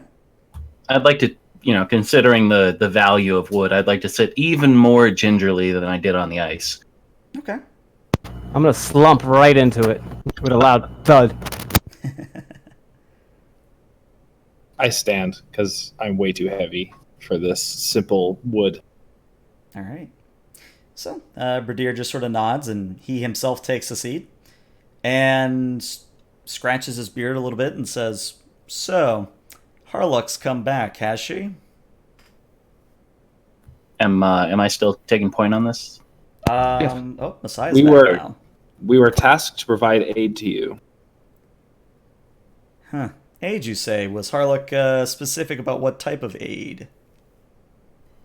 No, but I'd like to think it involved purging of some kind. Well, as it so happens, I might actually have something in mind for you. Please direct your attention to the vid screen. And he pushes a button somewhere on his desk, and sort of behind him on the wall, the panel or the bookshelf, which is obviously not a bookshelf now that you're seeing it open, the faux panel comes out a little bit and then slides to the side, and a vid screen comes up, and a camera feed or a pict feed begins playing. And what you see is the interior of something. And Brigadier explains, this pict feed was taken from the power plant not 4 hours ago during the height of the bombardment before you all showed up. You'll want to pay attention to this area here.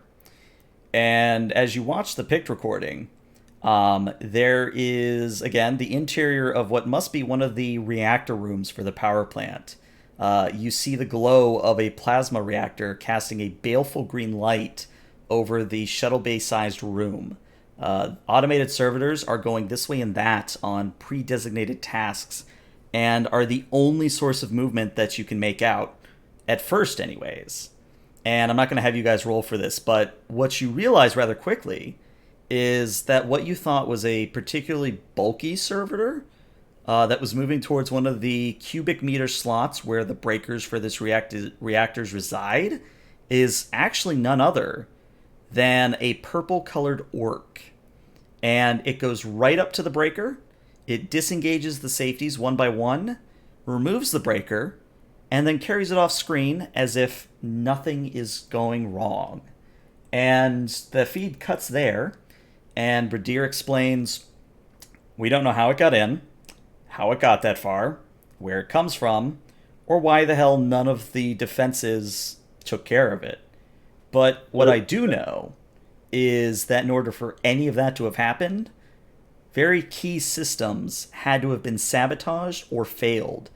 And I don't know how much you've gathered on your own, but we've been experiencing quite a number of convenient failures lately. I go, the orcs have a obsession, if you will, with color. And the purple ones have a strange gift for infiltration. And Bradir, actually, his face tenses and it hardens, and he says, I don't care what the hell color green skins paint themselves. I don't want them on my planet. In fact, that's exactly what you're going to help me with. I want you to find who the hell is working with this green skin and kill whatever Emperor Damned Orc Lover or several of them might be in my city or my planet. And I am willing to provide a substantial reward should you provide proof that the orc threat, or whatever the hell remains of it, is gone from my planet. I find the mere concept of orc collusion to be baffling. Of all the Xenos to choose to throw your lot in with. Well, as I said, in order to get that far, a lot of things had to fail. That reactor room is one of the most fortified places on the planet for very good reason. So someone of either great knowledge, great skill, or great power helped it. The orc didn't even sing 3 of the 7 praises of the Omnissiah before removing the breaker. Bradir doesn't really know how to say that, and he says, yes, I don't believe he did. Of all the things The to focus bastard. on, Unbelievable heresy. Yes, we will do it. And you will provide to us, and I rattle off a number of things that Harlock always gets when she comes to a planet, like 250 men of this caliber, 250 men of this caliber, things like that. Okay. And, Bradir just sort of picks up a data slate, notes everything down, and he says, it's a bit more than she asked for last time she was here, but hell, I'm not gonna complain about it. Inflation. But go ahead. Inflation. Well, that's understandable, given, the Dark Imperium such as it is. I'm just happy someone showed up at all. Now, there are a few other things that might help you with your tracking down of this green skin, or I guess purple skin, whatever.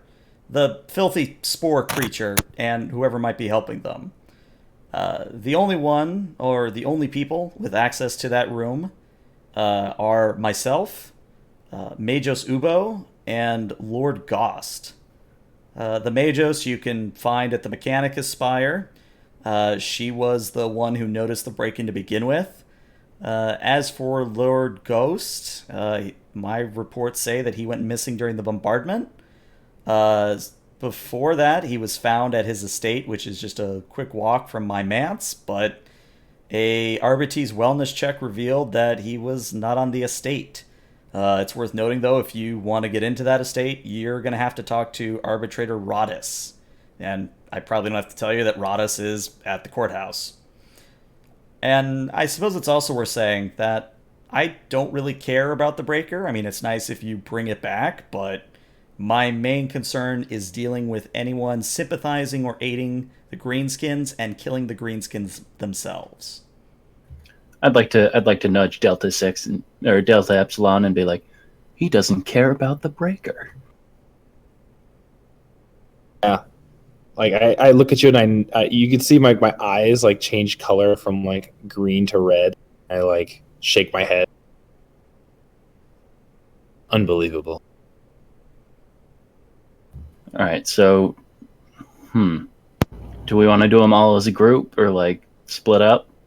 I want to ask the group, out of characterly. Mm-hmm. This is an opportunity, so we can make Johnson be our chaperone, bring him back, so we can have someone to witness what we do and be a local guide. What we will require from this man is a badge of his station, so that we have some authority upon this world to perform this investigation. Definitely. I will also need access to that room. I like point to the reactor room. Mm-hmm. Such things are required for this operation. I look over at him. So Brigadier just sort of nods and says, I will give you status enough to access the room, yes. Be aware that this is on a timer. It's not a indefinite thing. Do you understand we have to maintain what security we have? However, the rest of the things you ask for, you're going to have to visit the Majos. Badge of your station? Yes, she is the one who would be able to provide that for you. Interesting. I go, there was a soldier that accompanied us, to here, I guess, and he was quite helpful. I was wondering if he could accompany us as well as a guide of sorts. Name of Johnson. I don't know the first name. He worked down by the ports. Mm-hmm. Did you get a serial number? Ooh. Nope. Well, I mean... That is something I might have gotten. Roll I'm me a interested in d6. serial numbers. Just roll me a d6, and if it's a 6, you got it. Okay.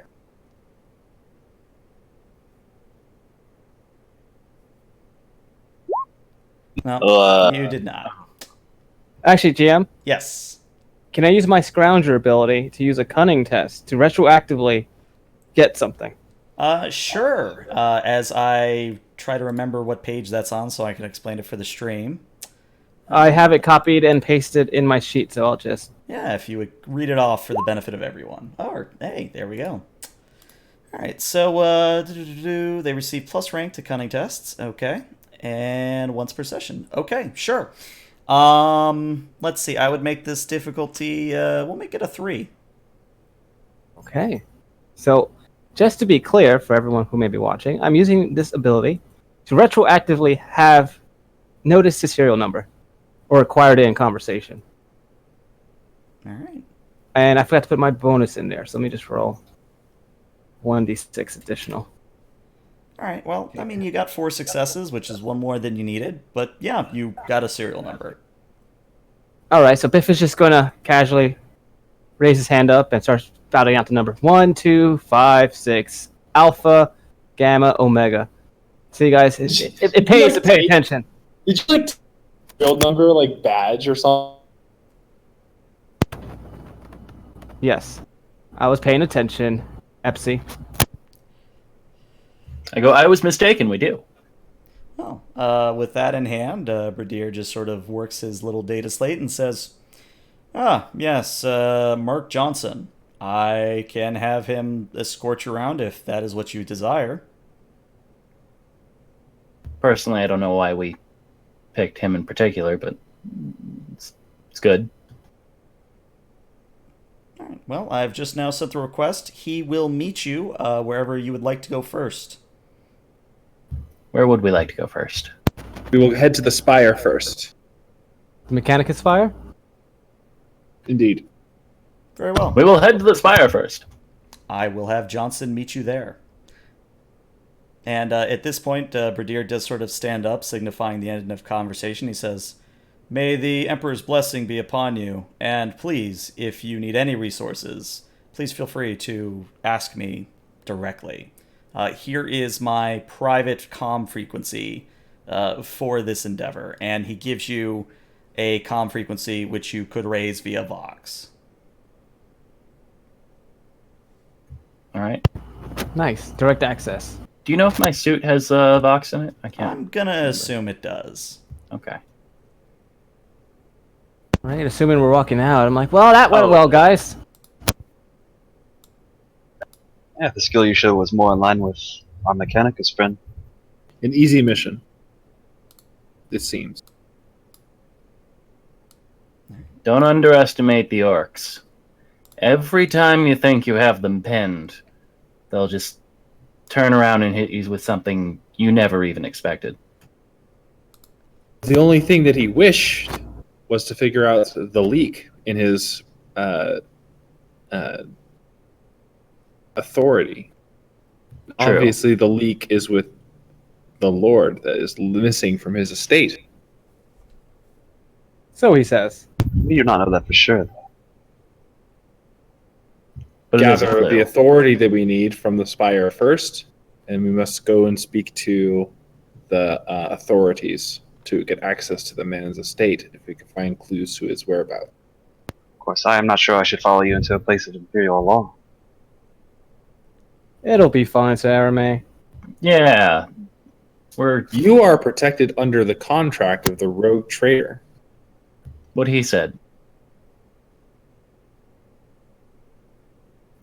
Paper unfortunately provides little defenses against bolt shots. Besides, I need to get my flask back. Let's hurry up, guys.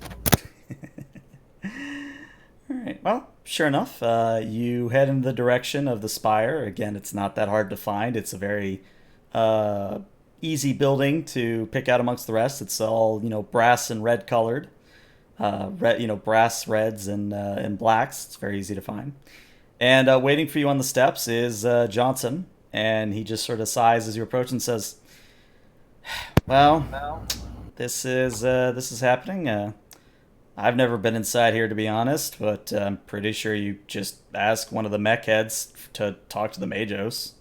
Yes. Before we get to that, I gave you my flask. Hand it over. He kind of pats himself down and says, right, here it is. And he pulls it out of a pocket and hands it over. Is it empty or still half full? I would say it is empty. I'm going to make a face and pocket it. And now my ulterior motive is complete. Well, To give people things and then take them back? I forgot to get it back earlier. That's why I wanted Johnson specifically. Oh, okay. Okay, so we'll head into the spire. Okay. Look for the Majos. So, very similar to any enginarium or, place of worship for the Mechanicus cult. Lots of red, lots of tech just sort of on display. Servitors going this way and that way, servo skulls floating around, printing off random bits of paper, and, big open areas where people can sort of work on whatever they wish. And one of the servitors comes up to you and in a very mechanical voice asks, "Please state business." Delta Epsilon, I'm going to let you handle this. I sing to him the hymn of wishing to speak to the Magnus. Okay. So the servitor just kind of whirs and clicks and says, "Very well, we'll inform Majos to come meet with you." And unless anyone stops it, the servitor will just kind of turn and start lumbering off into the darkness.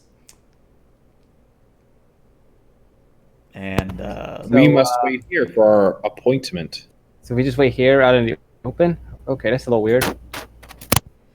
I will say, just to give a little bit more description, that there are actual tech priests and workbenches in this open area.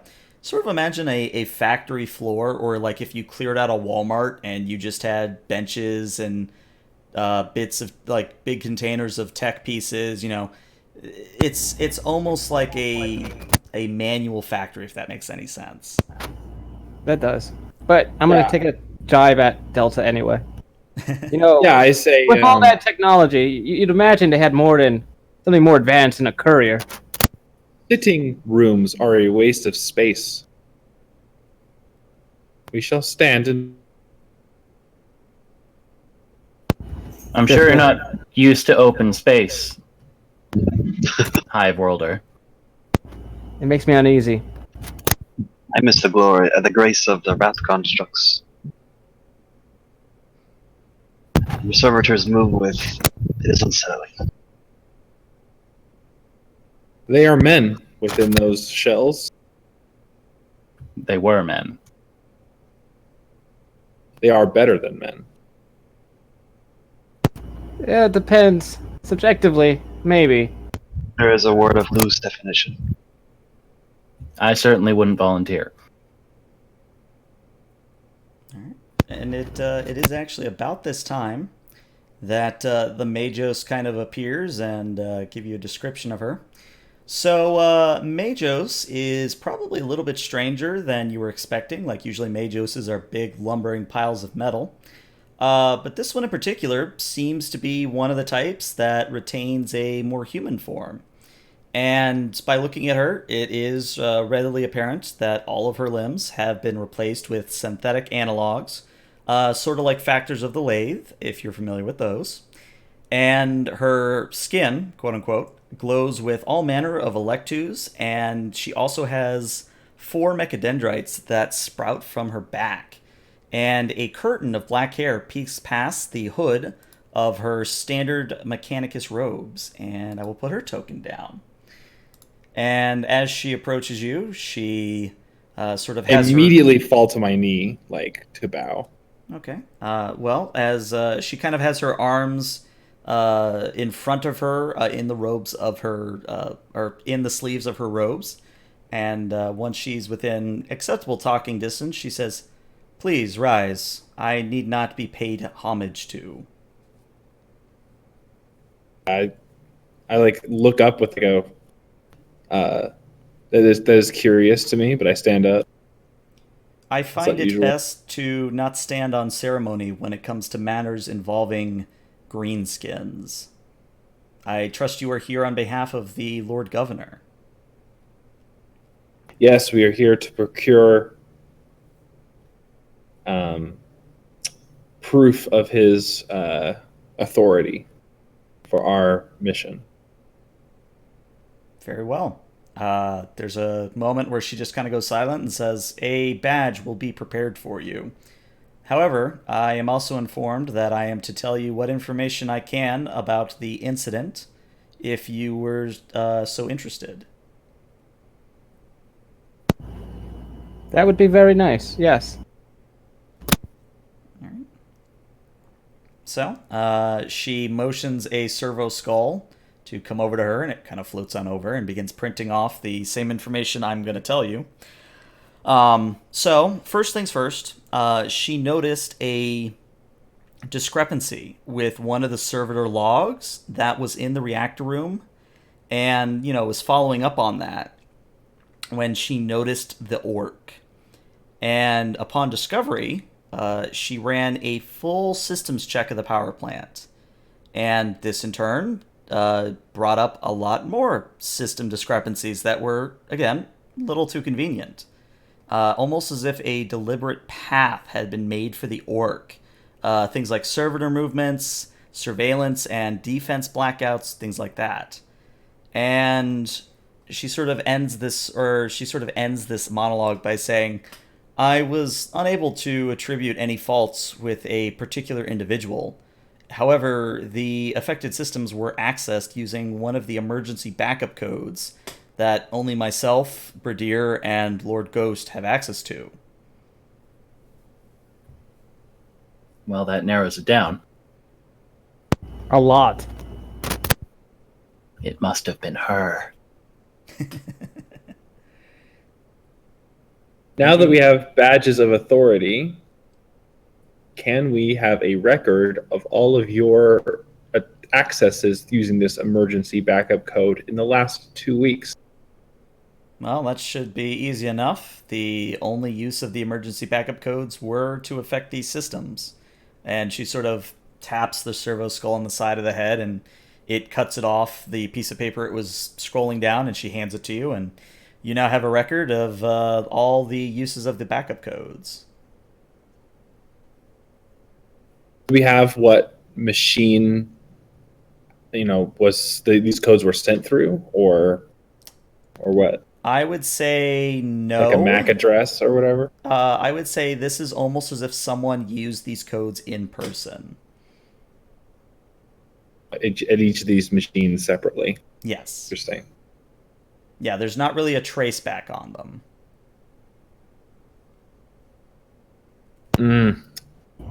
This is why emergency backup codes have been removed from the Martian STCs for this type of base. Some 350 years ago. Ubo just sort of shrugs and says, "Don't worry. When all of this is said and done, I will be doing a full security overhaul of the facility." You humans call the video footage picked, yes? Is there any more of that to be seen? Unfortunately, no, unless you care to see the reactor room empty for hours on end. Ixnay on the Uman say. Uman, hey. Hey, don't say human. I say to her. She nods. She just silently nods. Do they have pig Latin in the 41st century? Millennium? Hey, plenty of fake Latin. 41st century. I mean, I'm I sure. mean, there's Or plenty of Millennium. regular Latin. Yeah, I was to say high Gothic. I always imagine as Latin, so Yeah, pretty Big much. Latin's probably some blasphemous. Really corrupted, like High Gothic. Yeah, Yeah, it's some, like you say chaos something, thing. you say something in Pig Latin, I just like pull my gun up and shoot you in the face. Okay. All right. So I look at the Magos and I say, "This is most helpful. If we are given our badges of office, then we can be out of your hair." So it's at that time that a servitor comes up to you and hands you a badge. Now, it's very important for me to make this distinction. It is not an Arbites badge. It is not an inquisitorial rosette. However, it is the symbol of Badir's estate and of his lineage. So showing this badge would show that you are working for Badir. Excellent. Who wants to wear it? I should probably have no association with it. Do I we mean, have I'll- somebody who's sort of like the head of the away team whenever we're down here? I mean, that is entirely up assume to Biff. you guys. Yeah, I would hand it over to Biff. Yeah, you're pretty much the face, right? Yeah. As I understand it. Yep. I got the persuasion and the deception. Biff right. is just gonna casually eye it down and hold out his hand and let me see that. Pins it on his outfit. All right. And with that all done, Ubo again kind of puts her arms in the sleeves of her robe in front of her and says, "Is there anything else I may help you with?" It's come to our attention that there are some problems with the planetary defenses. Do you know anything of this? I mean, wasn't that what this is? That's exactly No. what this is. No, this is like the power gone out, right? Something like no. that, yeah. Orc sabotage took down the breakers. The breakers took down the planetary defenses. Yeah, that's makes what I thought. I'm just making sure that that was the connection. I mean, it could be the connection. I'm not going to say anything for sure, but it's entirely possible. Okay, so that's the sabotage wasn't specifically to the planetary defenses; it was to like something that connected to it. Possibly, yes. Did we ever get that from Brigier? Bradir? Bradir. No. That would have been something you would have had to gather on your own. Yeah, we Can just we thought ask it was her? the reactor. That's what I'm going to ask her. Yeah. Okay. Oh yeah. In that case, Ubo is going to tell you straight up. Yes, while that reactor was in charge of some planetary defenses, it does not control all of them. Interesting. Why did those orc ships manage to survive more than a few hours in your orbit? That is something we are still investigating ourselves. So there's more sabotage. Well, it appears to me, out of 3 potential candidates, only one of them seems to have a current motive based on absence, guys. Mhm. Does have to be found. Maybe this Magos Delta Epsi could elaborate more on Ghost's personality. And I'll say that whispering to him. He does seem to be somewhat of a ghost. All right. I mean, if you want to ask You him want to about, ask this guy? Yeah. ask the Magos about Ghost. Like, we didn't even ask, like, personality-wise, like, what's this person's deal? Okay. Well, the Magus replies, I never really interacted with Lord Ghost.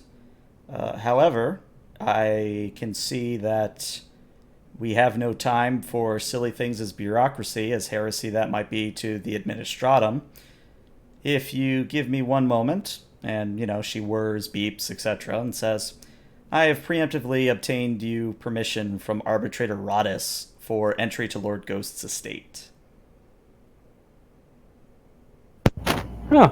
So she didn't really know him. Nope. Can I do insight? Sure. Anyone want to help me with that? I will.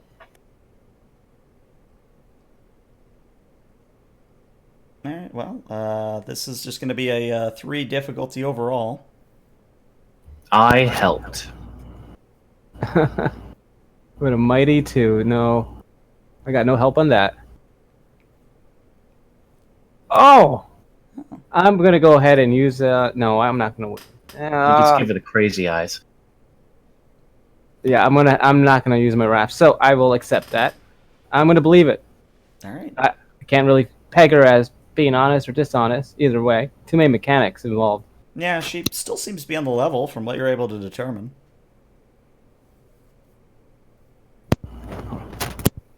Yeah, I think that's it. All right. So it's at that point that the mage just sort of slightly bows her head, turns, and walks off to go observe a tech priest working on what looks to be a servitor's leg. And Johnson just sort of speaks up, kind of been quiet this entire time, and says, let me guess, we're going to Ghost's estate now. False. We are going to the Arbitrace. Ah, Sort of raises an eyebrow and says, but didn't she just get us permission? It's always nice to verify with the Arbites. All right, well, you're calling the shots here. According to our employer, that is where we need to go to get full access to his estate. Well, I guess follow me. I'm the paranoid sort. Not gonna rule out any ends here. Let's just make sure. All right. So, Right, guys? right. All right. So, Suspicion is our greatest weapon. Yes, indeed.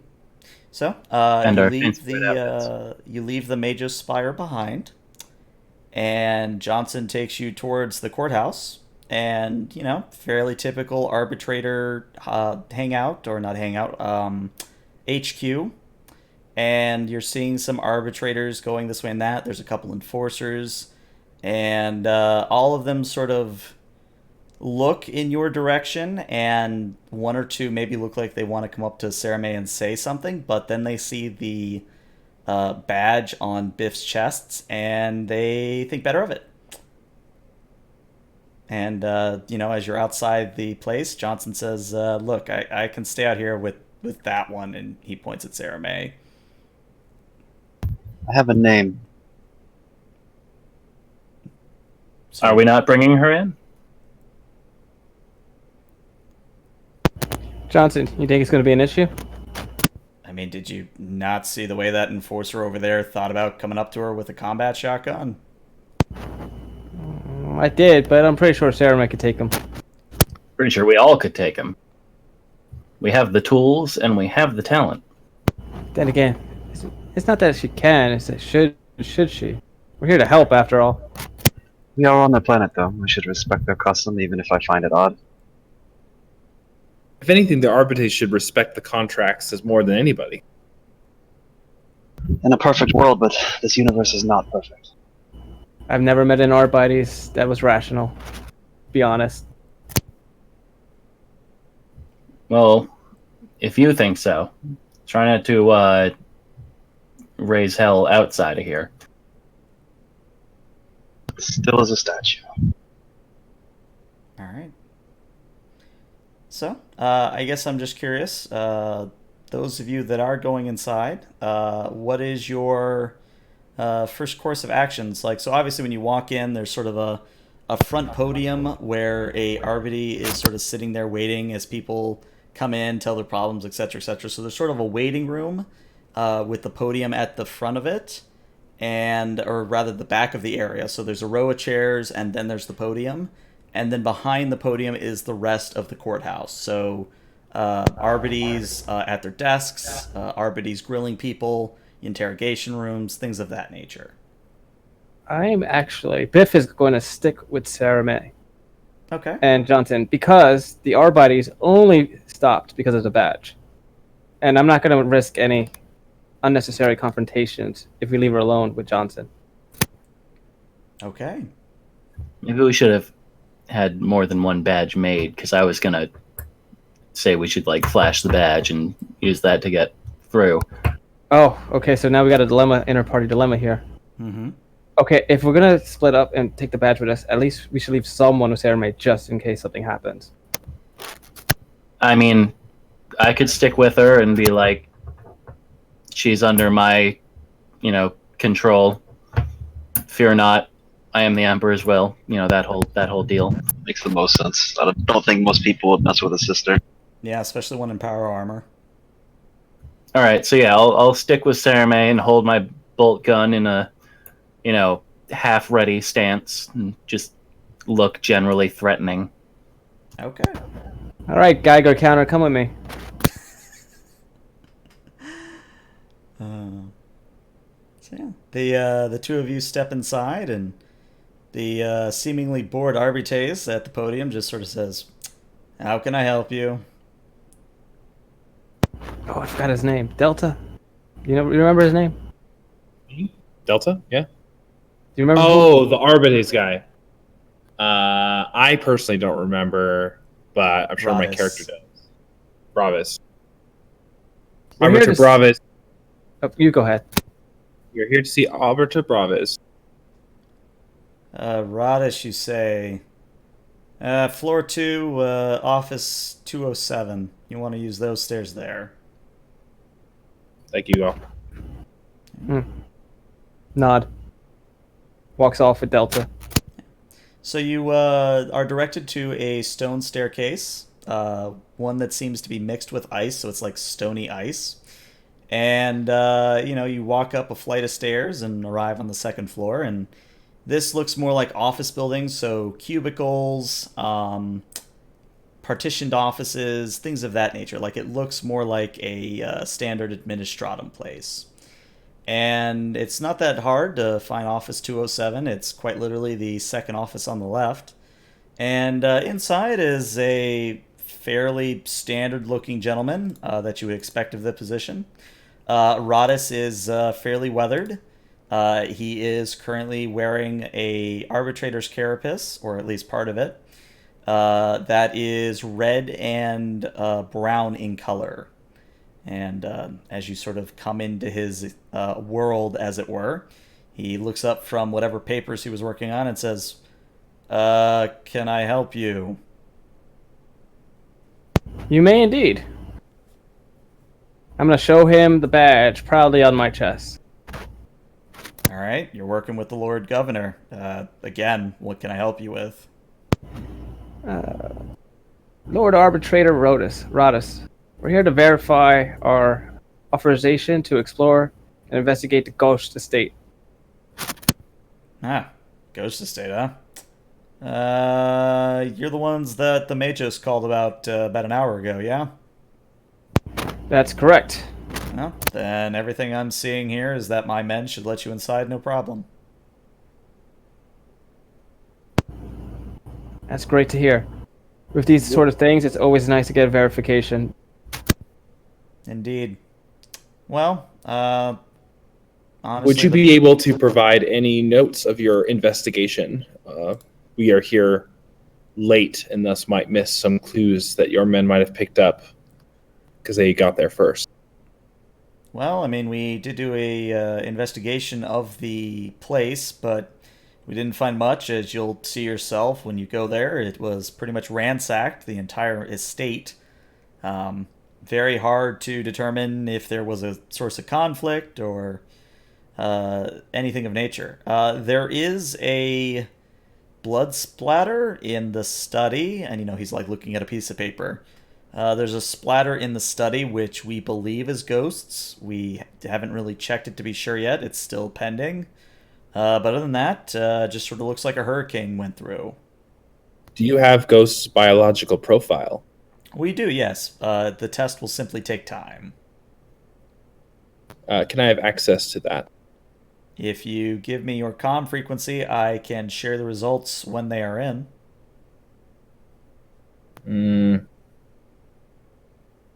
That is acceptable. Again, insight test to see if he's being dodgy. Sure. Difficulty 3, as usual. Hello? Hey, there's Kerr Seth. Hey, sorry about that. My Discord apparently forgot that I actually get messages from this chat. I didn't have any missed notifications or a ping because I saw I looked up in the chat, so they pinged me. I didn't get any of that at all for some reason. No worries. We'll introduce you very shortly. I passed. All right, you passed. Okay. So the arbitrator seems to be on the level. He has not been concealing anything from you. It just seems like average officer of the law, just trying to give out what he can without giving out secrets of investigations. Just gonna do one of those small, self-assured nods towards Delta. Carry on. With that, we'll be on our way if you provide his biological signature to us. Mm-hmm. And we leave. Let's make sure the pointy ears is okay. I'm gonna put my fingers up to my head, mockingly. So, actually, speaking of the party outside, so it is at this point, Sarah May and Abeka, her sister Abeka, I need to know your passive awareness, if you have that on your sheet. I do. Just one moment. Where would that be? I believe it is under either combat or skills. Just a second.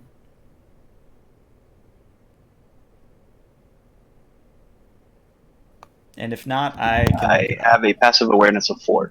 Of 4. Okay. Uh, I think it just might be 3 for Rebecca. yeah, that sounds right. All right. It's in the mental social traits of the attributes section. Oh, It's automatically okay. derived, I think. It might actually be 1. Oh, well, even less. So, the reason I ask is because out of a back alleyway that you may have been nearby or had your backs to, out comes a individual you all recognize, but I'm going to let him describe it in a second. But Kerr Seth has joined the party. So, Kerr Seth, if you could introduce yourself both as a player and a character. Just tell us a little bit about the character, whatever you'd like the people at home or people here that you're playing with, anything we should know. And as soon as you've done that, I will describe how we have got you to this point. All right, well, I'm Morgan. I play Kerr Seth. He's a Eldar Corsair, and he just kind of looks a lot like the picture he's missing, where he has a heavy bandage over one eye, big scar there, and he dresses in normal Corsair gear, pretty flashy, and he has an agonizer whip on his side, and just kind of walks with a bit of swagger. And did you want me to share some of his backstory too? That's entirely up to you. All right. Well, his big reason for being with the party is that he was with Sarah May. Is that how you say that? Sarah May. Sarah May. He and Sarah May were on his ship during when the Great Rift opened up, and they were helping to transport Eldar refugees when they were attacked by Chaos fleets, and they fled to the nearest safe location, which happened to be Harlock's ship. All right. So, Kerr Seth, how you've got here. So, quick TLDR. You arrived in the Valhalla system. You helped in fighting off 2 Orc onslaught vessels that were bombarding the planet.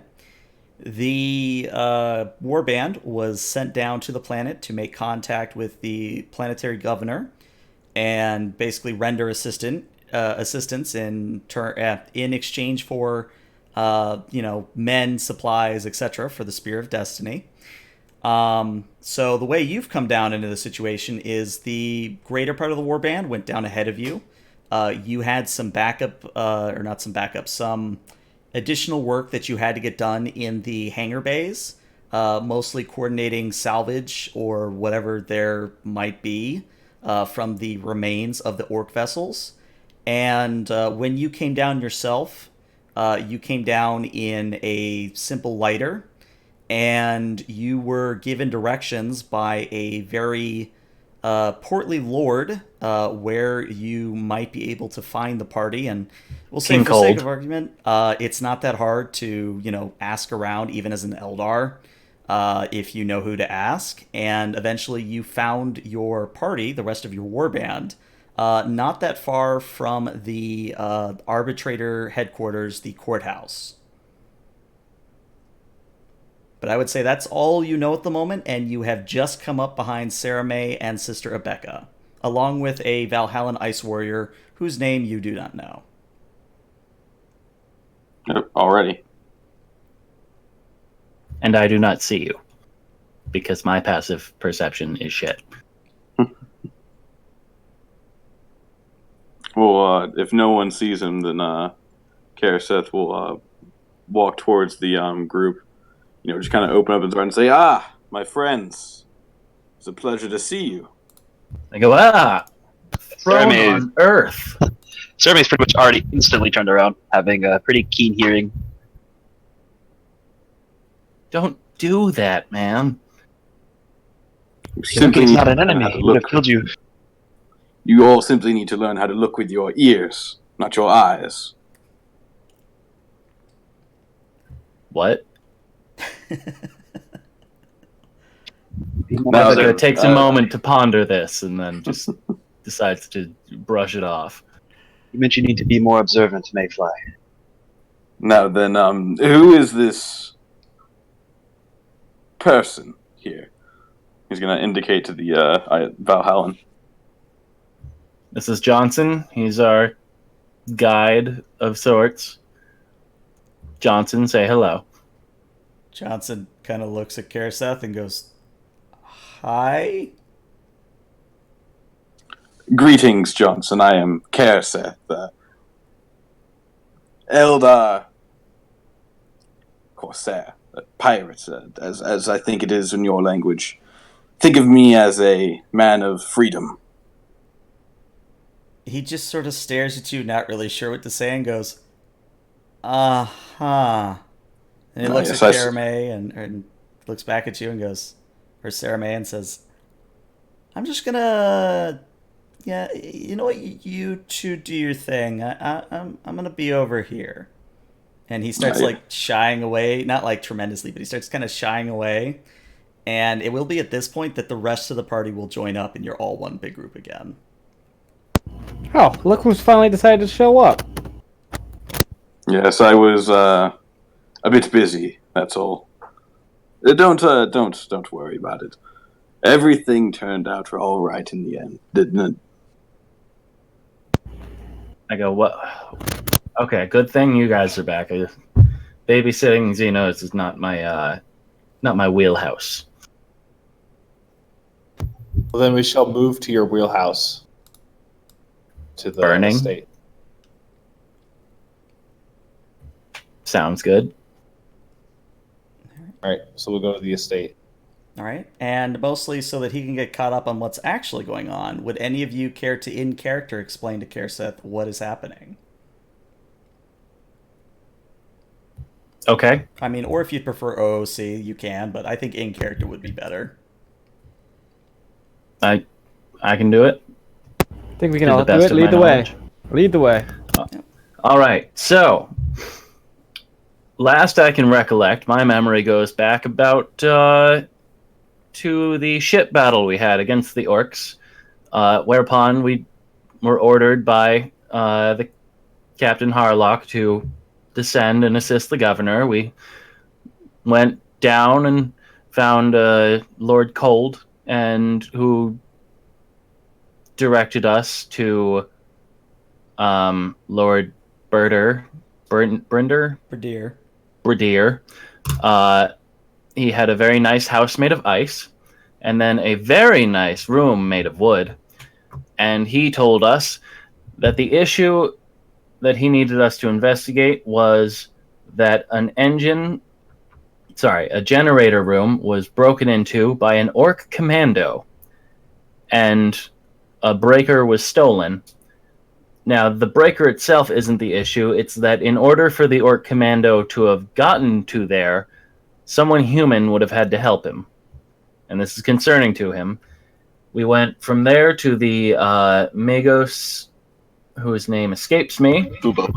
Ubo, who informed us that there are emergency codes that can be used to access said generator room. And the only 3 people that have access to those codes are Lord Bradier, Ubo herself, and one Lord Ghost who has been missing for the last good amount of time, and apparently his house looks like someone took a fucking giant lawnmower through it. Did I get any of that wrong? No, that's a good summary. I will say you are on the way to the estate to confirm with your own eyes. Right. Set, let's get going. Jeremy probably takes Kerr Seth aside after that and explains it in the Eldar tongue, given all the imperial colloquialisms used there. I'd like to just stop the group for a second and go, I'm concerned about the goings on here because there's no way someone would join up with orcs just to join up with orcs. There's nothing to gain from that. I think someone's using the orcs for their own ends. And that reeks of some serious heresy. It's heresy, no doubt. You know, it's not unknown for people to hire orcs to do things. I mean, many of them are mercenaries. True. I think the orcs are more of a cover. In my mind, it's not even Lord Ghost we have to worry about. It's too obvious of a connection. Isn't it? Right? Do It wasn't just me. Brinder? Brider. There's only 3 I do not people. suspect anyone at the moment, but There's I do only not 3 think it is Ghost. Well, whoever did it intended for 2 orc ships to attack the planet. So, his, I don't know, if his means are that severe, I dread to think what his ends would be. They also seem to have access to more than one planetary defense system, at True. least according to what your Mago said. Well, that was all I had to say. All right. To me, it seems like might just be a bit of a cover-up. Maybe some underworld scams going on. Someone providing a little cover. It's very too convenient the way all These the people hate orcs. I don't know how much actual collusion is going on. The military here seems to hate the orcs, but I do not know if the lords follow that same hatred. Out of character, I'd say it's probably a very safe bet. That, as I said earlier, like if you put a child of Valhalla in a room with an orc, the child's going to do its damnedest to kill that orc. Yes, a Valhallan. Not necessarily an off-worlder like ourselves. We might not be the only ones here, you know. It's fair, but orcs have been known to be especially cunning. I would not underestimate an opponent. Indeed. Whoever tries to use these orcs may find themselves playing with fire they can't handle. Well, let's go clean up the mess before it gets worse. And it actually is not that long after that statement that you arrive at the front of Ghost's estate, and all it takes you is a wave of your badge, and the arbites that are sort of standing guard out front sort of let you in and pretty much tell you the same thing, that, look around as much as you like, but they didn't find anything themselves, so, feel free. Unless you want to bring Johnson with you, Johnson's going to stay outside, smoke a low stick. He can stay outside. All right, cool. So the interior of Ghost's estate is, as has been described, it's as if a hurricane has come through here. Furniture is overturned. Things on shelves have been ripped off. Drawers have been ripped off of desks and dressers and armoires and, furniture in general. Papers are strewn all about the place. Again, it really looks like someone was deliberately ransacking the place. And just to make things a little bit easier, you think, or maybe decide for whatever reason, to check out the blood spatter first. And sure enough, you find the blood splatter that was mentioned by Rodis. You find it in Ghost's study. And as you all are looking around the study, I will say that I would like to call for either a awareness or an investigation test to see if you notice anything out of the ordinary. I could help that if you guys would like. Can Yeah, I good. use my diagnosticator on the pile of blood? You can indeed. Okay, so I get +1 die test to that. Okay, so let's handle it this way. The Medicaid check to identify the blood. Excuse me. No, because it can give me +1 die to awareness checks also. So I could just pair that into the awareness check of figuring out what's in the room. If you'd like. I'm okay with it. I just like to say that with my, no bonus to awareness and no bonus to investigation, I look at the spatter on the wall and go, guys, I think this is blood. Indeed. You're very keen. You're gonna get a sarcastic clap from Kerr Seth. So I walk over to the blood splatter on the ground, and I lean over, and I raise my arm, and then a series of mechanical arms come off of my arm, and I start sampling the blood on the ground. Okay. While that's going on, I think Sarah May would actually look around the whole just within neighboring rooms. So I would like to use, it's wrath to reroll, right? Yep, it is a point of wrath to reroll. And you can reroll as many as you like. Yeah. So I will get 5. That'll get you 5. So that is an assist. So +1 dice to Sarah May's roll. Okay, and would you say that awareness or investigation is more fitting? Investigation is kind of putting puzzle pieces together, I think, as they put it, but I'm not sure. Yeah, that's why I said that it could be either, because really there's an argument for both here. You're basically trying to suss out if there's any clues or bits of evidence that might have been missed by the Arbites. All right, well, with 8 successes, you are now finally capped on glory. Yeah, that's what you missed, Morgan, is literally they steamrolled everything with 6s everywhere. Quit right away on the first shot in ship combat. That's great. It's freaking amazing. We really gotta start using it because it goes away at the end of the session. Yeah. Let's all use it haven't had to right use now. it yet. Well, don't worry. There's a good What would you use say for the it. DN was there, actually? Don't worry. You passed the DN. I was just wondering if I And, needed to shift anything. the DN would be a 4. So if you want to shift 2 Exalted for extra info, you certainly can. One for info, one for time, actually. Okay. Noted. All right, so here's what what Epsilon and Sarah May are going to find. Epsilon, you find that based on the arrangement of the blood splatter, that Ghost must have put up a fight with what could be an overcharged las pistol, like you're seeing scar marks or burn marks on the walls, which would be consistent with a las pistol.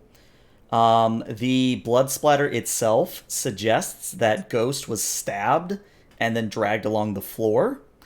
And then based on the amount of blood, he was injured, but was not in any danger of like bleeding out. So he could have very well been conscious while he was taken. Meanwhile, Sarah May, listening to him tell you all this and sort of looking around yourself, you're going to find very quickly, actually, a charred remains of parchment within the fireplace for the study.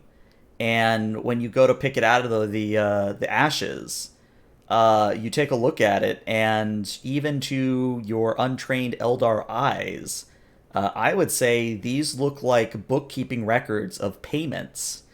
And again, because you can speak and read Imperium, or Low Gothic as it is, you're seeing that there's a lot of red, like a lot of payment owed, to someone called Skudir, Skudr, Skudir, however you want to say it. I'm not going to be too stringent.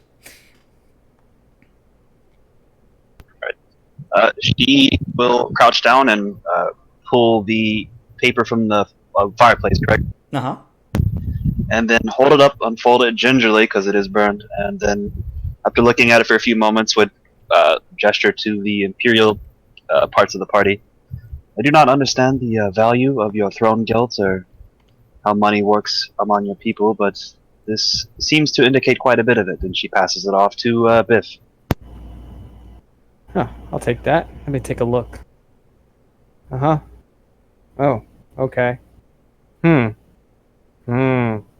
Yeah, looks like someone owed something a lot of money. How much exactly? The numbers are foreign to me. Let's see. Can I roll to determine that exactly? If you want to, sure. What would that be? Insight? No. No, I was just going to say you could literally make up a number and it'll sound good. Oh, okay, fine.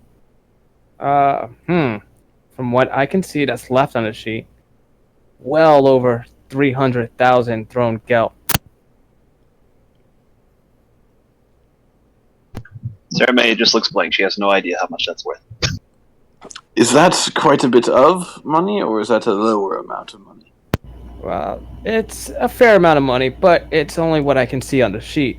Seems some of it's been burned away so far. There are more fragments of paper here. I believe he burned all of his books, or someone did. I think it's fair to assume he owed a lot of money. Is someone named Skidir? Skidoo? And you see Biff is having trouble saying the name out loud. Skibidoo-doo-doo-doo-doo. Yes, we'll just call him the Scatman for now, because now I find that funny. Yep. Scatman. Who's this Scatman? Skidir. If only Johnson were here. If only. Can I go get him? You can go get him. I go get him. All right, you go get him. So, Johnson, we need you. Johnson looks at you, finishes his low stick, throws it down, stomps on it, and comes over. Follows you, I'm assuming, back to the party. He says, all right, what do you need me to look at? You know Scooby-Doo. I've heard of him. Yeah, what do you want to know about him? Who is he? Word on the street is that he's the head of the Onyx Roses. Keep in mind, Johnson, we're not from around here. You're gonna have to go into detail on these things. He just sort of stares at you blankly, blinks a few times, says, "Oh, right. Well, I mean, you asked earlier about the seedier underbelly of the society. Onyx Roses are pretty much the major kingpins in most of the drug trade and contraband traffic in Geras, the capital. I don't know where they're based out of, but, I mean, rumor is they're somewhere on the surface." And he's the head. That, again, is what word on the street is, yeah. So if our Lord Ghost owed quite a bit of money to this man, that could be a factor in his disappearance. I'm gonna interject. This was a shakedown. For sure. Gang work. how does it relate to the orcs? Yeah, these onyxes, or whatever they feel like calling them, pathetic local names, obviously are using orcs as a distraction, so they can ferry whatever goods and contraband in and out of the city at their leisure. A better theory than noble collusion with orcs. True. Looks like we're gonna have to do some shaking down of our own. Huh. Biff is gonna smile. A little casual violence should solve everything. We have a name, Biff. I assume you're more familiar with human crime. It's fun. Yes, but can you find these people? Finding gangs, pretty easy if you know the tells. Johnson, what's their colors? What's their tells? Do they have any gang signs? And he kind of looks hesitantly between you guys. I think their symbol is a silver rose. Do they, like, I don't know, twist their fingers to look like a rose or something like that? No, but they do sort of do this a lot, and he motions at the blood splatter. Ah, that's disappointing. Guys, we could find it. Just keep an eye out for silver rose. Someone's wearing it. Gangs like to visually be impressive, and Biff is going to tap the two black triangles under his eyes. I can't say I'm comfortable with a gang that appropriates such an iconic symbol of the Sisters of Battle. You could hail Rodus on your voxes. Sure, he has more information than a guardsman. Speaking of which, Of course. I just wasn't doing that because of reasons. And I'd like to hail him. Okay, so you calm up Arbitrator Rodus, and he says, yes, how may I help you? We need to shake down a gang. What do you know about Scooter? That's the Onyx that's the Onyx Rose's head. I know that he's wanted and has a very substantial bounty on his head. What in particular are you after? We need to talk to him. I mean, to my knowledge, he doesn't really come into the city. I mean, does he have any contacts that you know about? I mean, anybody that he talks to around here? I know a few, but I think your best bet is to figure out where the hell their hideout is, wherever the hell it is. Well, I mean, we need to work our way there. Human, ask him if he knows of any cells that have been stopped before here. Do you know of any cells that have been stopped before here? He seems to be rummaging through paper, and he says, best I can tell you, again, he might be working for the Lord Governor, but I'm not going to break our code. I can tell you that we believe that their hideout is somewhere to the west, approximately 20 to 50 kilometers away. That should do. I can track us there, but it's going to be a rough journey in that cold. Okay, one more thing. Can you hook us up with a snowplow? Or the like? I could loan you use of a Rhino armor transport if you so wish. Does it have heating? Of course it has heating. Alright, yeah. I got us a Rhino, guys. So, nice. Rodus continues on, and he gives you a meeting place to pick up the Rhino, and that if you need someone to pilot it for you, he can also provide that. Is it free of any, like, I would assume so, but any RBTs, markings, or anything? I would say, well, let me ask, do you go there now, or is there anything else you want to do here before going there? We gotta preserve the evidence. I'm gonna hand over the parchments to Delta to hopefully he can do something with it.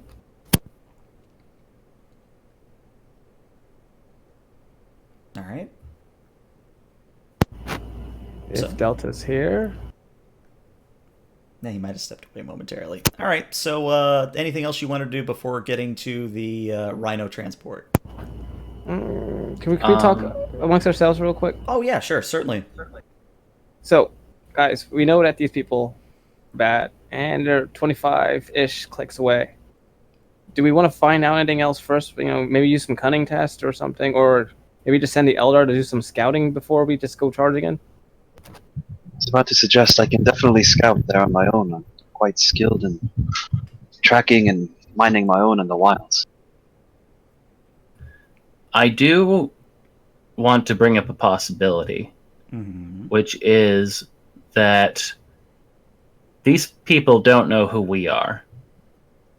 And we could, hypothetically,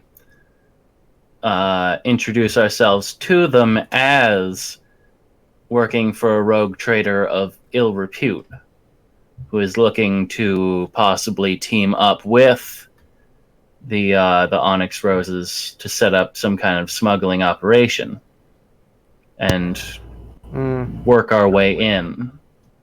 I do not know much of human status, but are you not above that? I don't think that'll work. Just a thought. Harlock has a reputation here. She has a reputation everywhere, even among our people.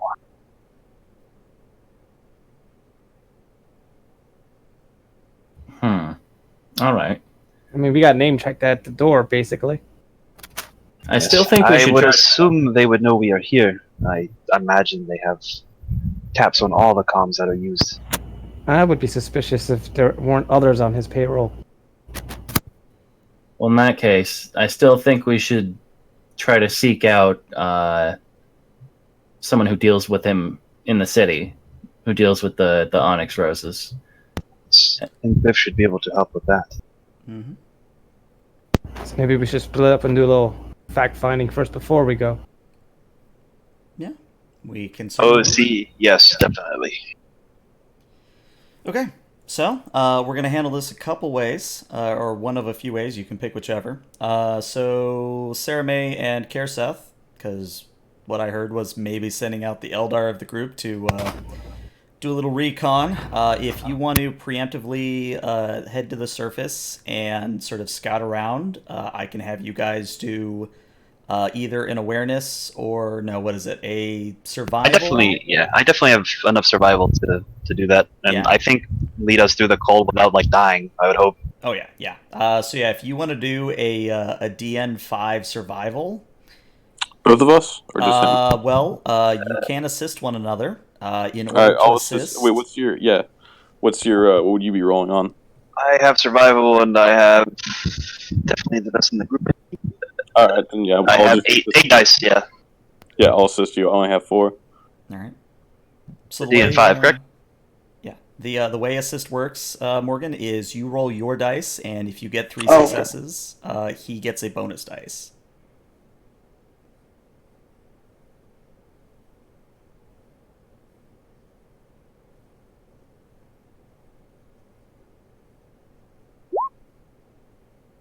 All right. Oh, by the way, turn off your inline rolling. It's the top left, right under your name. Oh, sorry. Yeah, I see it. It's actually bugged. It's Okay. Should I re-roll, or should we just go with that? Well, that is 2 successes. I would say if you wanted to spend a wrath point to re-roll that 1 and a 2, you could, but otherwise, you're not providing assistance on this. All right. Well, that'll be fine. Okay. All right. Ooh, I will definitely use Wrath to Okay. reroll that. Yeah, just click the blue button and it'll automatically re-roll for you. Yeah, that is Much better.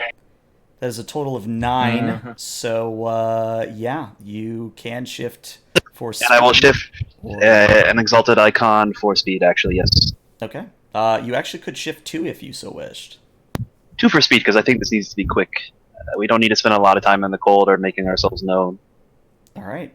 So I'm going to say Sarah May and Kerr Seth, when the rest of the party joins you in the Rhino, you have already found tracks that lead to the west, like vehicle tracks. and you're pretty sure, based on how deep the treads are and the layer of snow upon them, that you possibly could follow these tracks to your destination.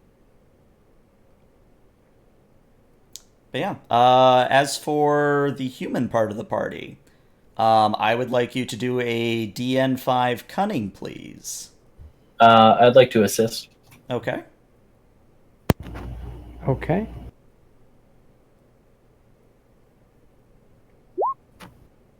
Damn. Yeah, no assist there. Sad trombone. So I get nothing, huh? Looks like it. All right. So you I Don't probably forget, should've- you can use our glory to add dice to the roll, like after it's been rolled.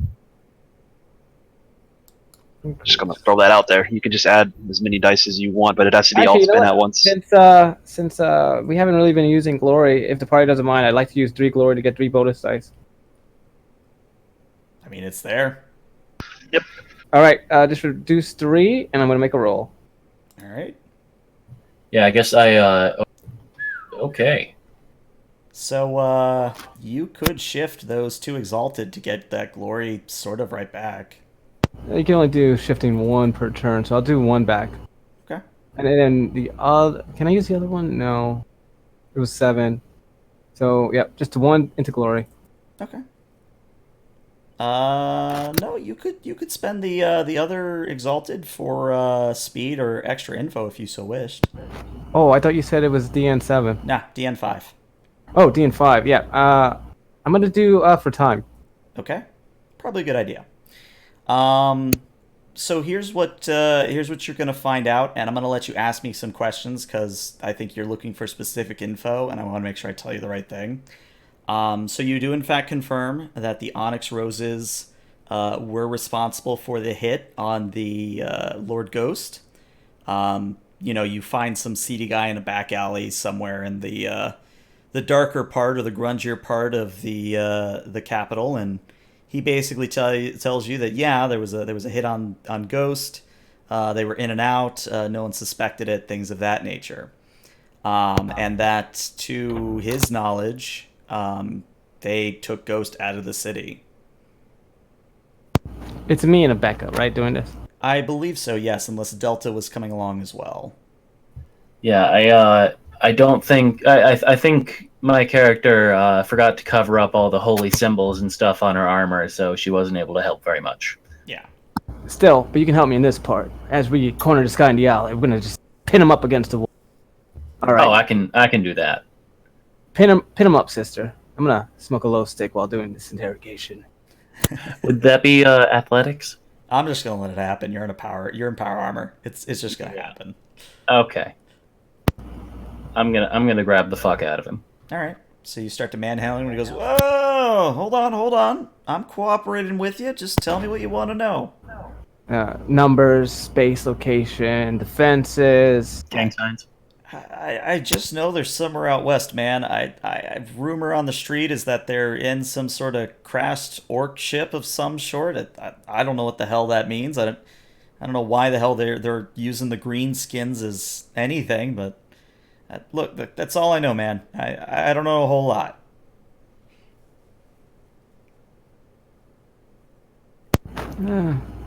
Do we believe him, sister? Well, I mean, he seems pretty reasonable, but if you want, we can keep going with this. Try breaking 1 or 2 fingers of his. Let's see if he's... All right. I'll tell you something else, but you gotta promise me you ain't gonna tell on me. Oh, I give you my word on the throne itself. All right. Look. I don't know what's going on with the whole ghost thing, but I do know that there's been whispering about some big old purple brute that they've been working with recently. I exchange a meaningful glance with Biff. Seems my suspicions were correct, sister. Indeed. Do we need to know anything else? I think the Eldar may come up with visuals. No, that's it for me. All right, let him down. All right. Hey, what's your name? Have you let go of him? Yes. He immediately books it. I was expecting that. I want to pull my arc pistol and shoot him in the back. Oh, okay, sure. I wanted to set him on fire. Go ahead and roll your ballistics test here. I think his defense is all of a 3. Oh, nice. I'm gonna use again 3 glory just to make sure this works. We'll get it back, guys. Yeah. And we got holy one crap. back. Holy crap. Yeah. You crit him, so we're actually gonna do our first table roll. We get a glory back too. Yeah. If you look under macros, there should be one that is roll on a table. If you want to go ahead and click that for me. All right, what'd you get? A 25. All right, so you fire off your arc pistol, and the energy... Is it an energy or projectile? I always forget. Energy. Energy. All right, so the energy impacts this man in the back, and immediately the flesh there is torn asunder into ribbons, and these gory furrows of red are just torn open that grind the foe's bones and leave them open to attack. And he's just gonna die straight out from that. So he just kind of goes, ugh, and more or less falls over on the spot, looking like a great ferocious tiger or some beast just clawed open his back. But he is quite dead. Yeah.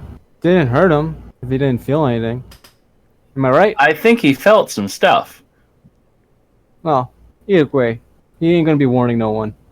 Let's get back to the rest of the group. I guess not. Okay. All right. So I do need to check on time here. Does anyone have a hard stop of 11, or can we go till about... I'm thinking it'll maybe be about 11:30. I'm good. For me. I'm a little hungry, but it's fine. Yeah, I'm survive. thinking basically another 30 minutes to 45 minutes, and we should be okay. Works for me, honestly. Hunger is a flesh need, Delta. I'm just gonna sneak to the bathroom for like 2 or 3 minutes. I'll be right back. Yeah, no problem. All right. So while he's doing that, we'll say, for sake of argument, you all go to pick up the rhino, and the arbitrator did have the foresight to give you a not Arbites labeled one. It's one of those, family, one of those friendly neighborhood rhinos that just sort of shows up outside your house and sits there. But the good news is it does have a working heater, and it has significantly more environmental, rebuff measures. Because it is like a plow in the front. And... Yeah, plow in the front. It's got tracks that are meant for snow. It's kitted out. It's not like a Goliath truck that you could have picked up from anywhere. But yeah. We'll say again, for sake of argument, it's not that hard for you to bring the rhino up to where the Eldar of the party are currently waiting for you. And we'll say, you throw open the door to the rhino, and maybe the Eldar step in, maybe they don't. Certainly actually does step in. Okay.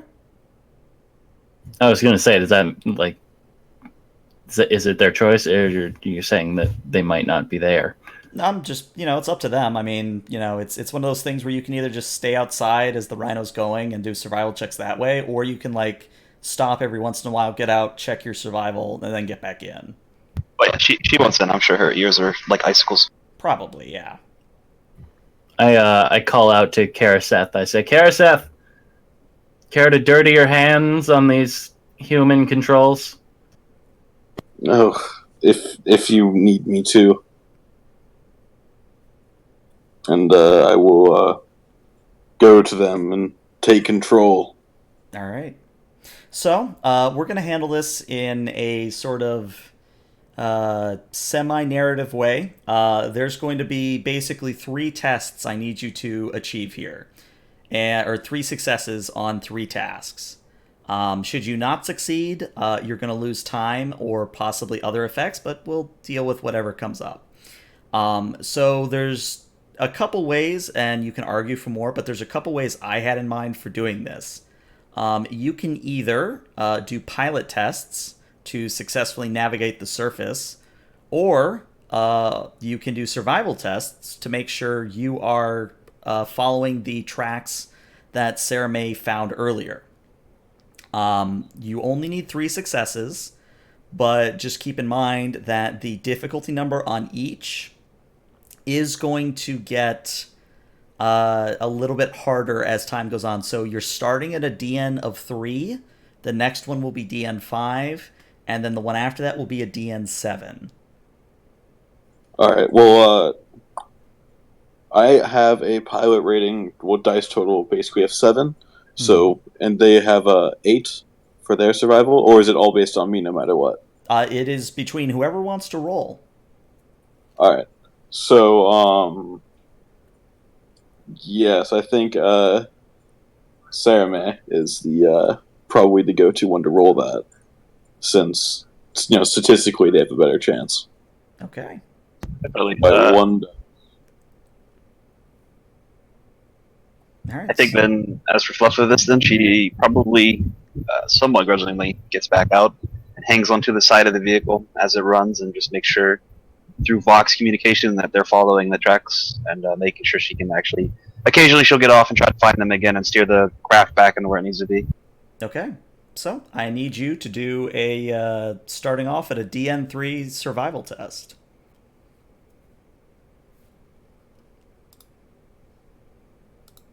Hey. I think I passed. 7.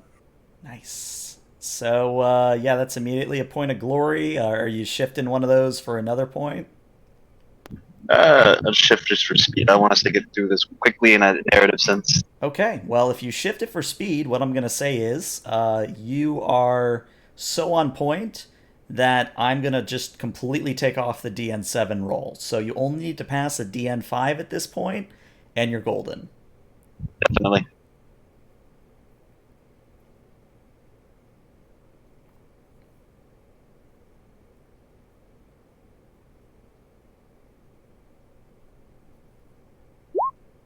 Hey, that's all you need.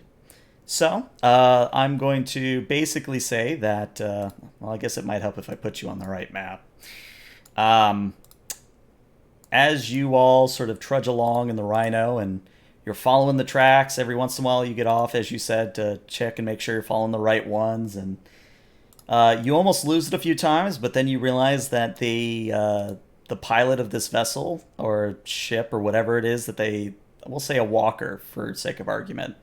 The walker they were using, they doubled back a few times to sort of shake off pursuers, but this is not your first rodeo. You know exactly what to look for. And sure enough, in the distance, you all are now starting to see the remnants of what looks to be a crashed void ship.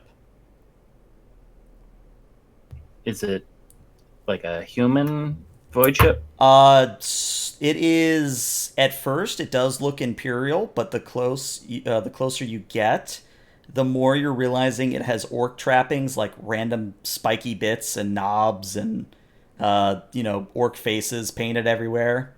If I had to say, this would be Onslaught class size, so pretty much the same size as the vessels you guys took out in orbit earlier.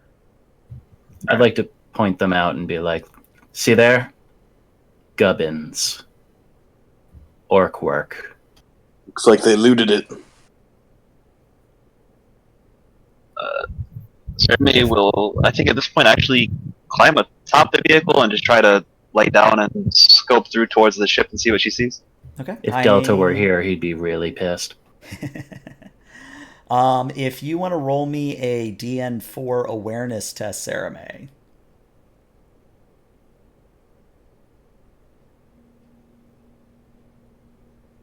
Ooh. Oh no. That's a point. Well, it would be a point of ruin if I didn't have any, but okay, I think I know how I want to handle this. So, Sarame, you look through the scope of your rifle, and sure enough, you're able to identify where the entrance might be to this Hulk, this space Hulk. Well, I guess now it's a ground Hulk, but whatever. Um, you see that there are a few individuals with silver roses on their uniforms. Well, they're more like tunics, I would say. But they're just kind of milling around barrels of fire, just kind of warming their hands, shooting the shit, etc., etc. And the complication that we're gonna have here is that the rhino actually stops dead in its tracks right where you are, almost as if the rhino has run out of gas. This immediately causes an alarm, and she pounds on the roof with her fist.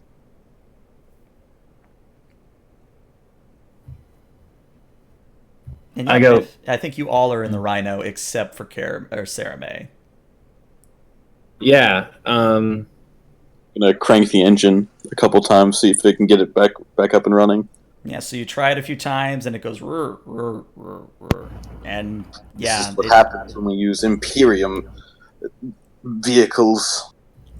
Did they not fill it up? Did we have to be that specific? I'm gonna complain. Biff is gonna complain. I would like to check the Prometheum dipstick. You check the dipstick, and yeah, it just seems like someone didn't think to fill it back up before they gave it to you. We appear to be out of fuel. Those bastards. Can I communicate with some Sarah May? Oh yeah, by this time she's probably hopped down and is visibly a little frustrated. Knife ears. How far away is it? I'm sorry, what did you call me? They prefer Eldar American. Eldar American. Eldar Imperial. How far are the distance from us to them? Well, Mankai. And then, did she get a sense of how far we were? I mean, she's pretty advanced scout I and would tracker. say you guys are, we'll say, half a kilometer out.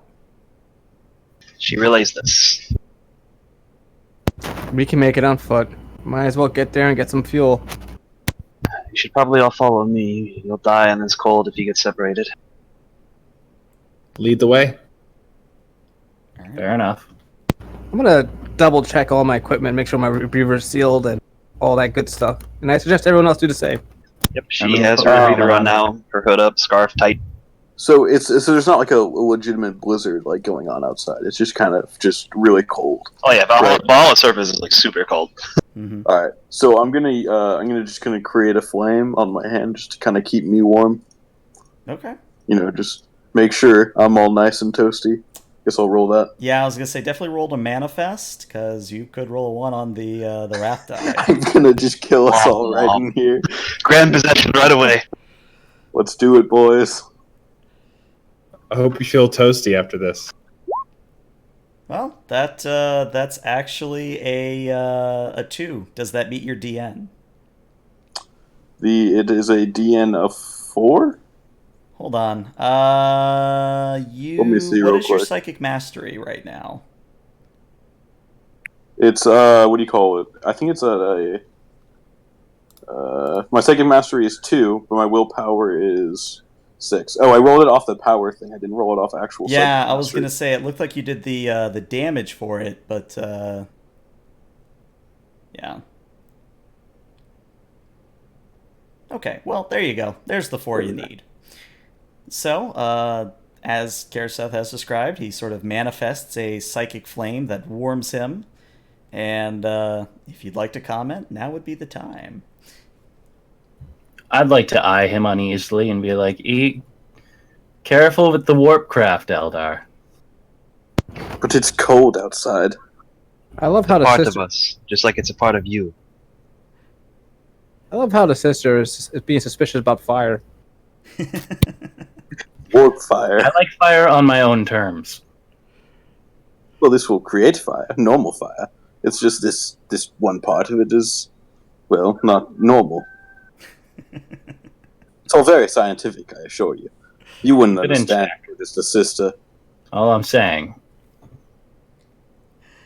Oh dear. All right, so I guess my main question at this point is: are you approaching stealthily?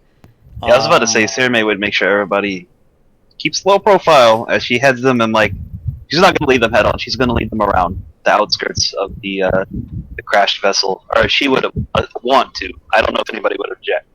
Look, there's a guy with a hand on fire. Hey man, it's a small fire. I'll just put it behind my It's not like it's a bonfire in his hand. Yeah. Yeah. I mean, I can have just manifested it like on my back, so it's like not visible. Right. So they can manifest it anywhere on me. Oh, I had a question. yes. Would I have had time to refill my flask? Yeah, you would have had time. So as we're walking, I'm gonna let Sarah May lead the way, trying to be stealthy. Use my emergency port induction port to start drinking from my flask as we're walking through the snow.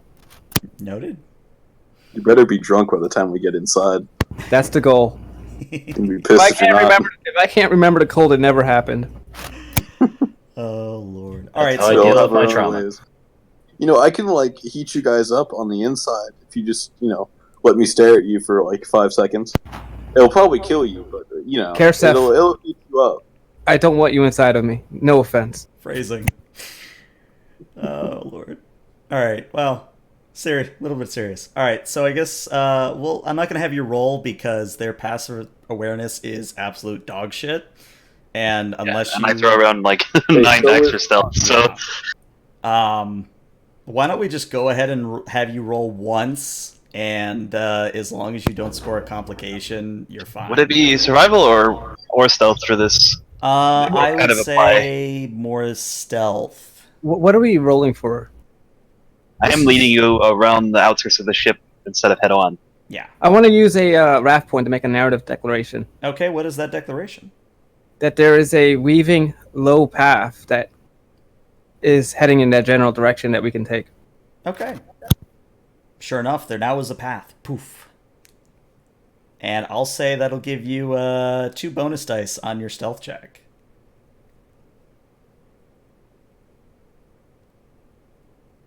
Again, we're mostly just rolling to see if you get anything. So yeah, you could shift for another point of glory if you so wished, but otherwise... Definitely got to shift to glory. Yeah. Yeah.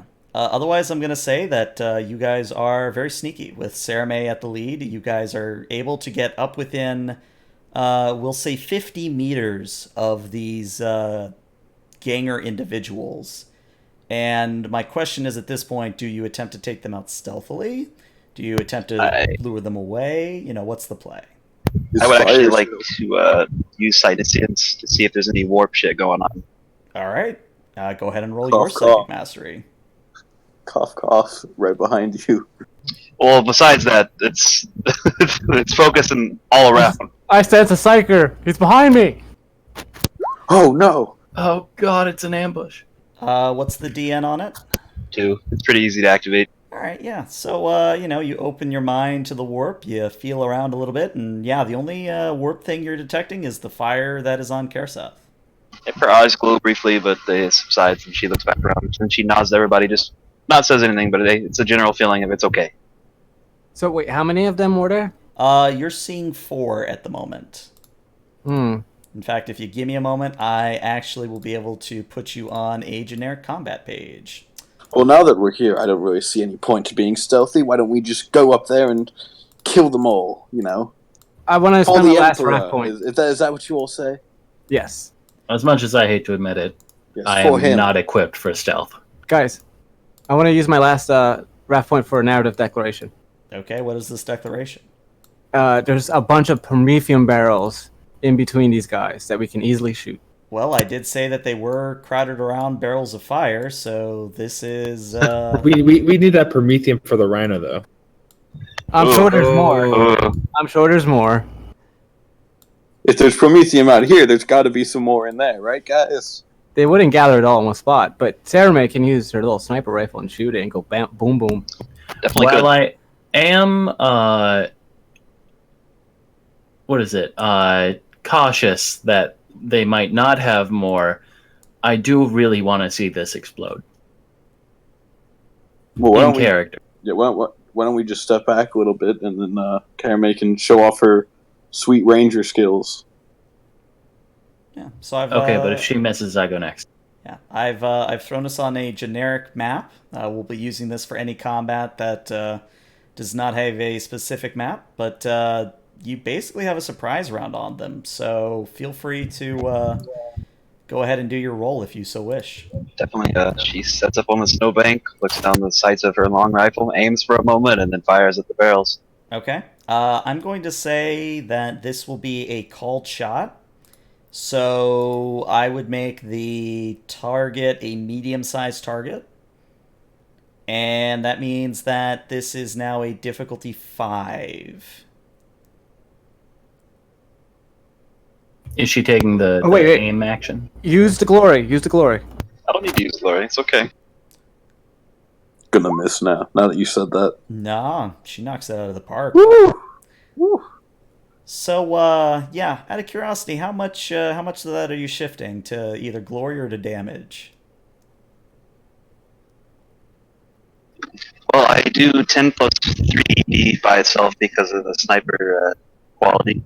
Mm-hmm. It's actually, yes, 10 plus 3. And then I'll shift another one for damage, and then just one for glory. All right, go ahead and roll that damage.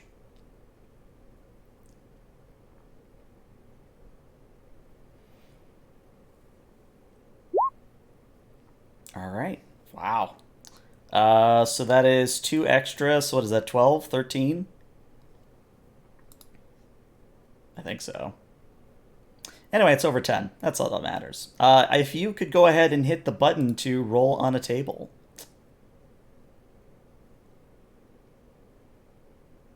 The WG roller button, right? No, there should be another macro that literally says roll on a table. Ah, there we go.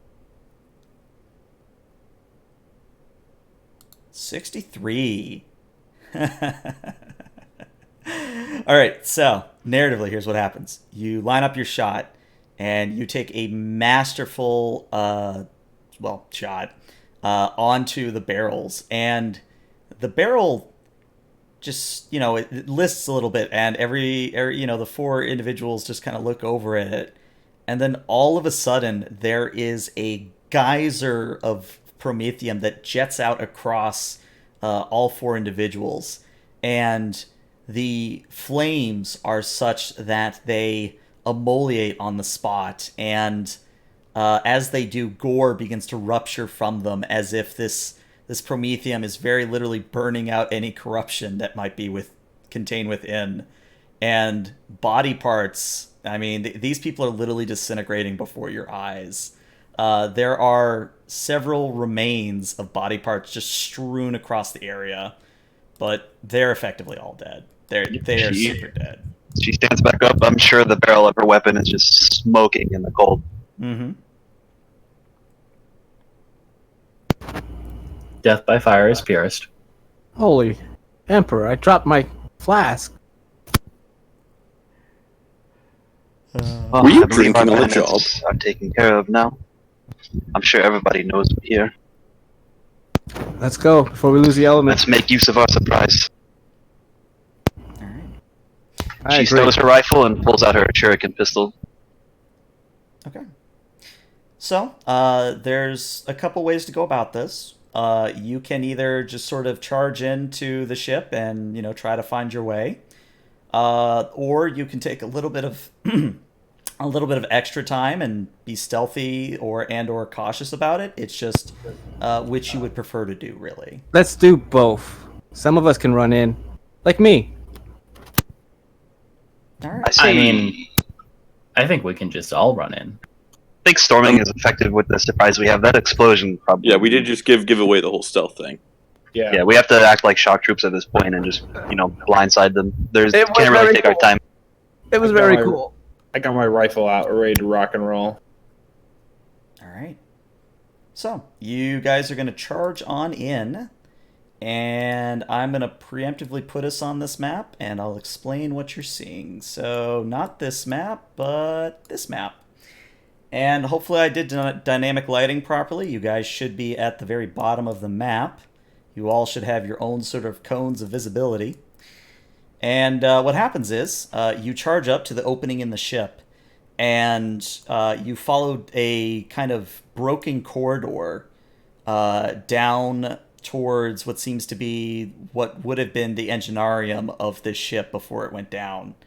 And you follow the path because there really is like no adjacent doors or anything. It seems like the Onyx Roses have pretty much sealed off the place so that they can't be attacked except by one route.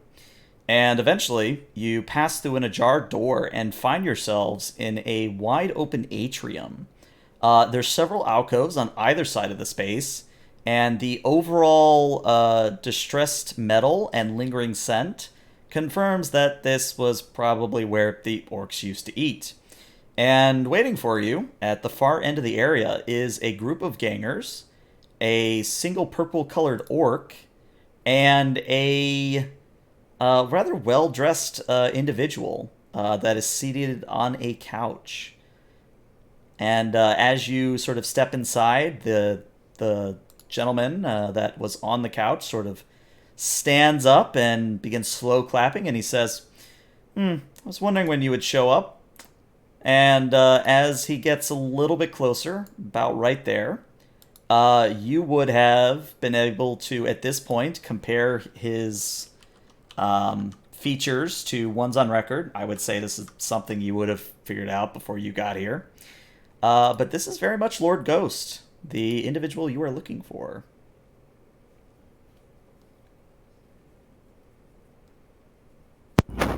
Gasp!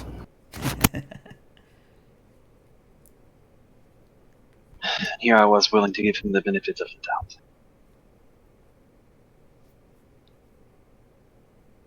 I go, but why? He just sort of smiles and says, opportunity. Okay, so you're just not going to tell us. Where would the fun in that be? I cock my bolt gun and go, okay. I think this is just a Let's get him. scenario. All right, so we are going to sort of just jump into combat then. And again, the way it works is everybody takes a turn. You know, it goes player, NPC, player, NPC. And I sort of think we'll be okay as terms of balance in this encounter. But remember, we're all new. We're all learning what we're good at. So we'll see. But let's see. Your initiative should just be a button on your sheet. So select your token and go ahead and click the initiative button. And I think it should auto-add you. But if not, I'll add you manually. Or wait, what am I doing? Initiative is not anything like that. I mean, we can use it if we want to, but it's up to the players, really. Yeah, I guess we'll make that question. Would you rather it go player, NPC, player, or would you rather roll initiative and, do it that way? I like the first way. The initiative thing's oldie. Okay, we'll do it that way. Yeah, I'm fine with the new way. I thought it wouldn't be, but New way's fine. It feels great. Yeah. I mean, I guess the initiative only makes sense in weird, finicky situations. Right. Small brain fart on my end, but okay. So the question is, which one of you wants to go first? I think I will. Okay. So I want to kind of run forward and use my. The move action is different from a normal action, right? Yes. In normal combat, you get one move action, one combat action, and 2 simple actions, as well as unlimited free actions. All right. So I am going to move up my full movement and then use spontaneous combustion. Okay. And I'm going to target these 2 scum here. Okay. All right. And so the difficulty is, let me pull up the power. The difficulty is the person's. I don't actually have it on the sheet because I couldn't put the DM in. I think it's the person's. What do you call it? Resilience. Resilience or defense? Well, I guess it doesn't matter. They're scum. Oh, no, it's 3 that's the same overall. thing? Oh, 3 overall. So the difficulty overall will be 5 for me since I'm targeting 2 people. Mm-hmm. So I will roll that.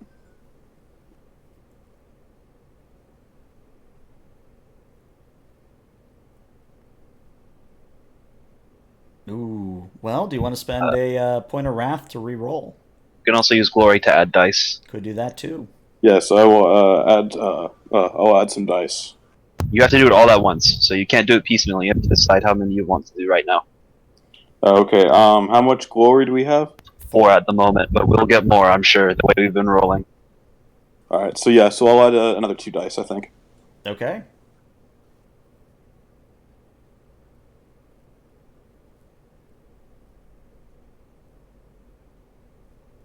And I'm sorry, ELH, I'm Nice. sure there's a glory token on there somewhere that you can see. You can delete it. All right. Yeah. We'll say for sake of argument, you hit him hard. All right. Yeah. I didn't know how to. I didn't know if I was supposed to re-roll it or just try to figure out something. Roll 2d6. Yeah, just roll 2d6, but I'll be nice and we'll take those. Oh, 2 okay. exalted. Sorry about that. Nah, we'll All take right. those 2 exalted. It's fine. So yeah. So they suffer 12 plus 1 ED damage each. So I'll roll those 2 ED. Don't even bother. Oh, okay. They're dead.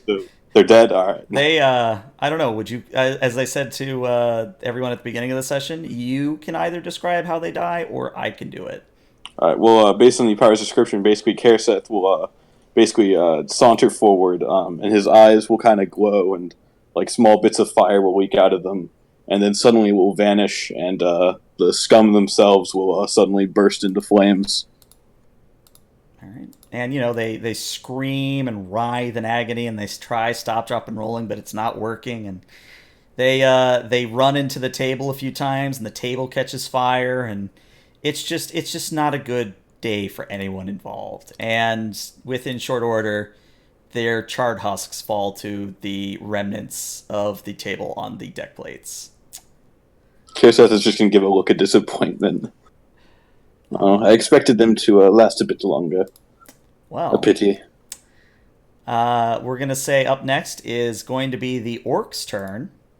And the orc is going to move out of sight of everyone. I can see an orc boy from my position. No, you can't. He's not there. Oh, never mind. Never mind, then. You don't know he's there. Directly. He thinks you can't see him, so you can't see him. That's how it works. Yeah, I'm blinded by the own fire in my eyes. That's just science. I don't believe you can. All right. Well, that's going to be his full movement. Who among you players would like to go next? I would. Okay, what you doing? Multi-attack. Okay. Wait. Oh man, I don't want to shoot Lord Goss. I'll kill him. I'll just do a. I'm gonna do a move. He's first. too weak to be attacked. They are. I'm gonna move 6 for my speed. Okay. I'm not seeing anyone else here. All right. I guess I'll do a standard attack on the scum, if I can. Let's see if the arc pistol reaches. It's probably 24 meters like most pistols. Yeah. I'm still new to it, so I'm just gonna check. Meters. 24. I think I got it. Yep. Yeah, you got it. Right. Combat tab. Roll to hit. I'll try this just standard without any glory. Okay. I got a fairly decent ballistic skill, so this should be fine. Yeah, you hit him. All right, and let me go to my combat tab and roll some damage.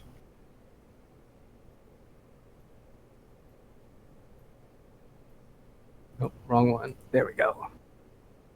What just happened there?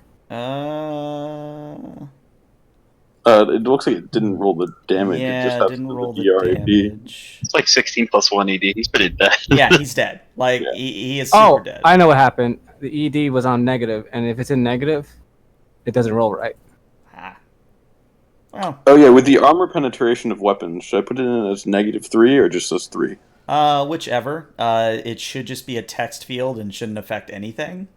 Oh, okay.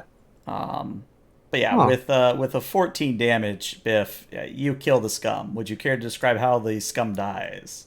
Yeah, so Biff takes a few paces forward. He just raises up his arc pistol, fires it off in a crackling blast, and it just strikes him dead in the chest as he was moving forward to assist Lord Gost. And then I'm just going to go with my free finger. No. You're not getting away. And that'll end my turn. Okay. So on the enemy's turn, Lord Ghost is actually going to spread his arms open wide and say, "Perhaps I should tell you, my true master." And he begins spieling out a heretical sound that cannot be truly qualified. However, this is going to be a interaction attack. More specifically, this is going to be his intimidate versus what I believe is, what is it? Let's see. This is going to be, I believe it's your resolve, but let me double check. Would this be a psychic power? This is not a psychic power. This is a interaction attack. Damn.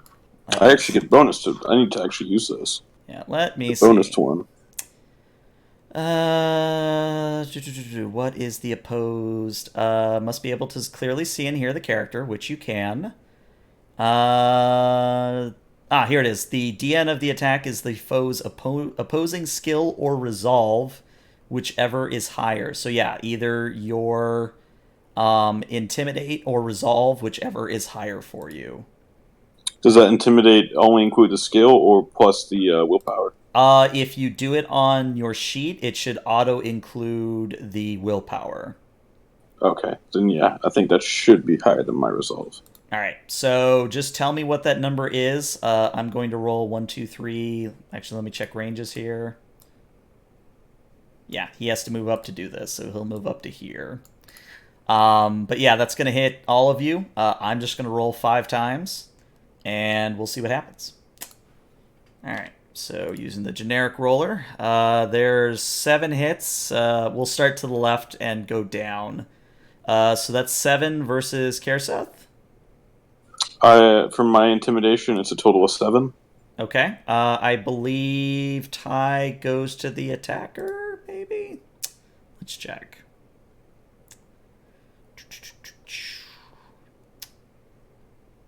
Does it go to the... Okay, roll to hit, blah, blah, blah, blah. If the number of icons equals or exceeds. So yes, you are hit.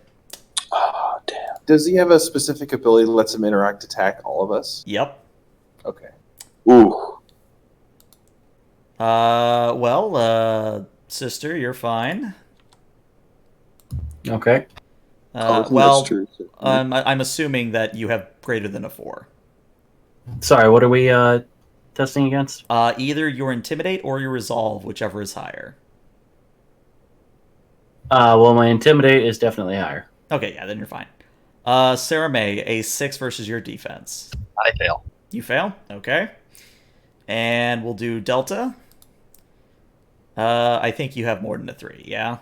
I have exactly 3. All right, well, that means you're also affected. And then Biff. I'm affected. Okay, so I think the only one not affected here is Sister Rebecca. My faith is strong. All right. So what happens is as these blasphemous incantation spills out of his mouth, you find yourselves having to take a knee. That there's such force behind these words that you feel yourselves having to battle against the effects of them. And mechanically, what it means is that until the end of this round, so after everyone has gone, you all have a +1 difficulty on all of your tests, and you are also considered prone, even if you are standing. Oh, that's awful. Yeah. And as he finishes this blasphemous incantation, he just sort of laughs and says, "Do you really think I'd just let you waltz in here and kill me like that? You have much to learn." And it is the player's turn. Well, I think I should go. Okay. Do we still want to keep him alive? Yeah, as much as I hate, it pains me to say it. We should keep him alive to present him to Lord Brader. Okay. That means we have to walk across. I mean, we could just present his head to Lord Brader, That'd be fun. And that does avoid him getting away or whatever. All right, let's kill him. There's You also the convince fact me. that we still have to get fuel for the rhino. so we'd have to like keep them under guard, like while we were scavenging and stuff. Mm-hmm. So, go for lethal. Go for lethal. He's chaos. Okay, I'm gonna move.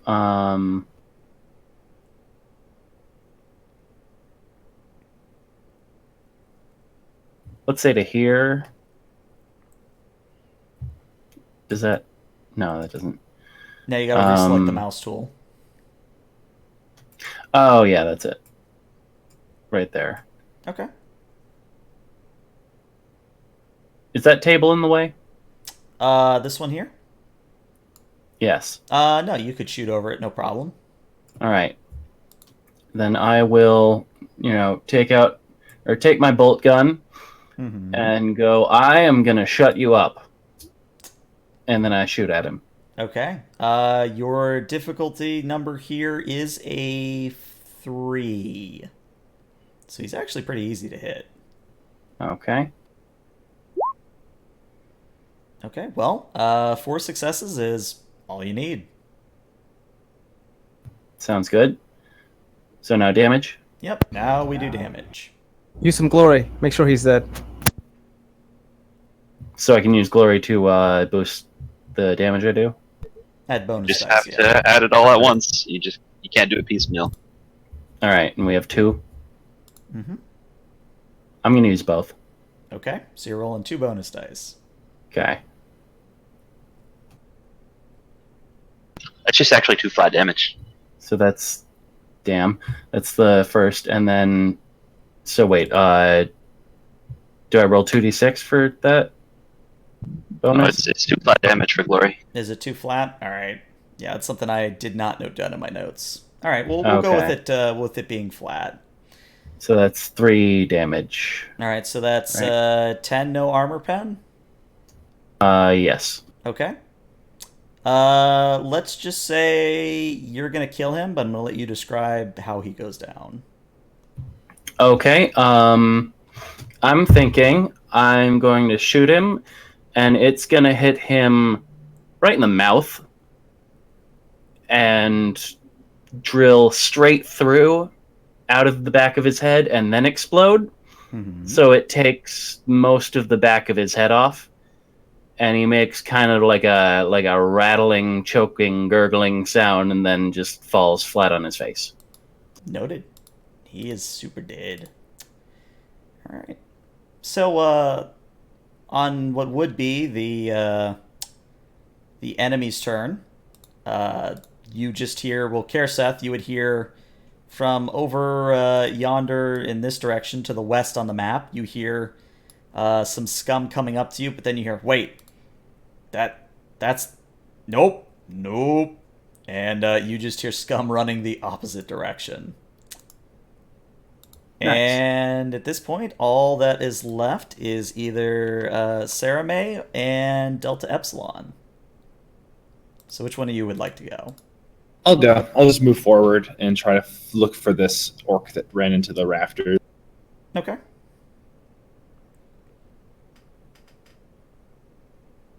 Remember, you have to pretend that he's not there.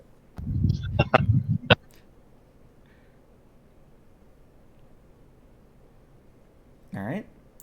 And then Sarah May, where are you Is there going? like a charge action, or like not charge, but like a sprint where you can use your combat to move, something like that? Yeah. Let's see. It's, I believe it's just like D&D 5e. You just burn your combat action and you can do your speed again. Melee You can actually run options. after moving. Yeah. So I will do that. Charge. You combine move and combat to make a special attack. The character must make a full move speed in meters, and then melee attack, and that's a +1 attack bonus. Oh no, I don't want to charge because I don't know he's there. There's but a I run wanna action. run. You move and then you can move again. It's just like 5e when you dash. Oh, Okay, that's what you meant. I'll do yes. Yeah. So I'll run behind this table and look around. Well, don't have to look too hard. There's an orc boy over there. He's over here. Oh, you get shut it! That's my turn. All right, Sarah May, it is now your go.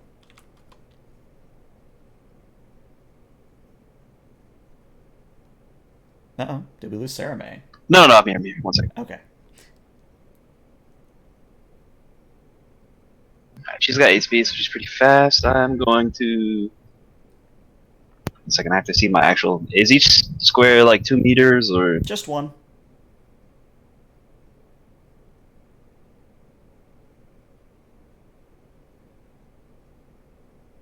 She's gonna move up here actually, and then I'm gonna take a run action, and she's gonna come over here and like kind of lean against the side of the wall, and actually look for the eastward side to make sure no one's coming.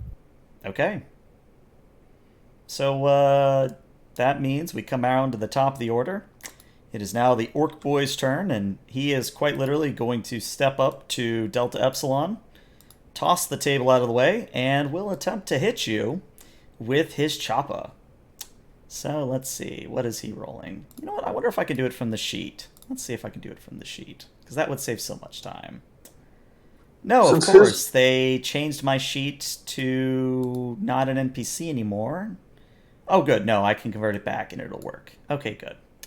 Alright, so, hopefully that attack rolls properly. Looks like it did. Yeah, your defense isn't a 7, is it? No. Alright, well, let's see how much damage we got. Alright, so let's break it down. That's going to be 11 damage. What is your resilience? 7, so that's going to be 4 more. Alright, so you would be taking... I'm going to try and absorb some of that. Okay, so you're going to try to soak. Yes. Soaking is you are rolling dice equal to toughness with no wrath die. So just flat whatever your toughness is. And each icon reduces wounds by 1. So that's 1 wound off. And that means you take a point of shock for that 1 wound instead. And it costs you 1 shock to do absorb all, right? Yeah. Yes. Okay, so then I will take 3. No, should just be 2. 2, yes. And yeah, if you haven't figured it already, the second bar, your white bar, is your shock. And the red bar is your wounds. And say what you will, but combat is still super lethal for PCs too. I feel like. Oh yeah. Yeah. That's why I was like, I didn't know if this Orc Boy, I mean, he still very well could give you guys, but I wasn't sure if Orc plus anything was going to work out, so guess we're going to see. Well, we definitely got numbers on our side. Yep. All right. So just out of curiosity, Delta, what is your current wounds at? 3. All right. We should let Delta go next. Yeah, I was going to say, I agree. Yeah, it it's is fair. the player's turn. Yeah, why don't you go? Just remember, he has runes, so try not to get too spicy. Sorry, what? Said he has runes, so try not to get too spicy. Yeah, I have not spent ruin this entire time. I'm being nice. Okay. Well, I can't fire while I'm in melee with somebody, yeah? Yep, unless it's a pistol. Unless it's a pistol, yeah. I'm going to be moving up if you want to get So- out of that area.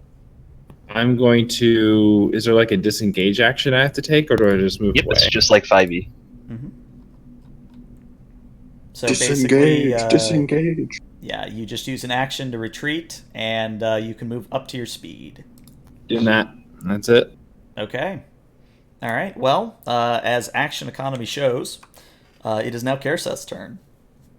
All right, I will then move up and attack the Orc Boy. Alrighty. Place. This is probably going to get me killed, but sure.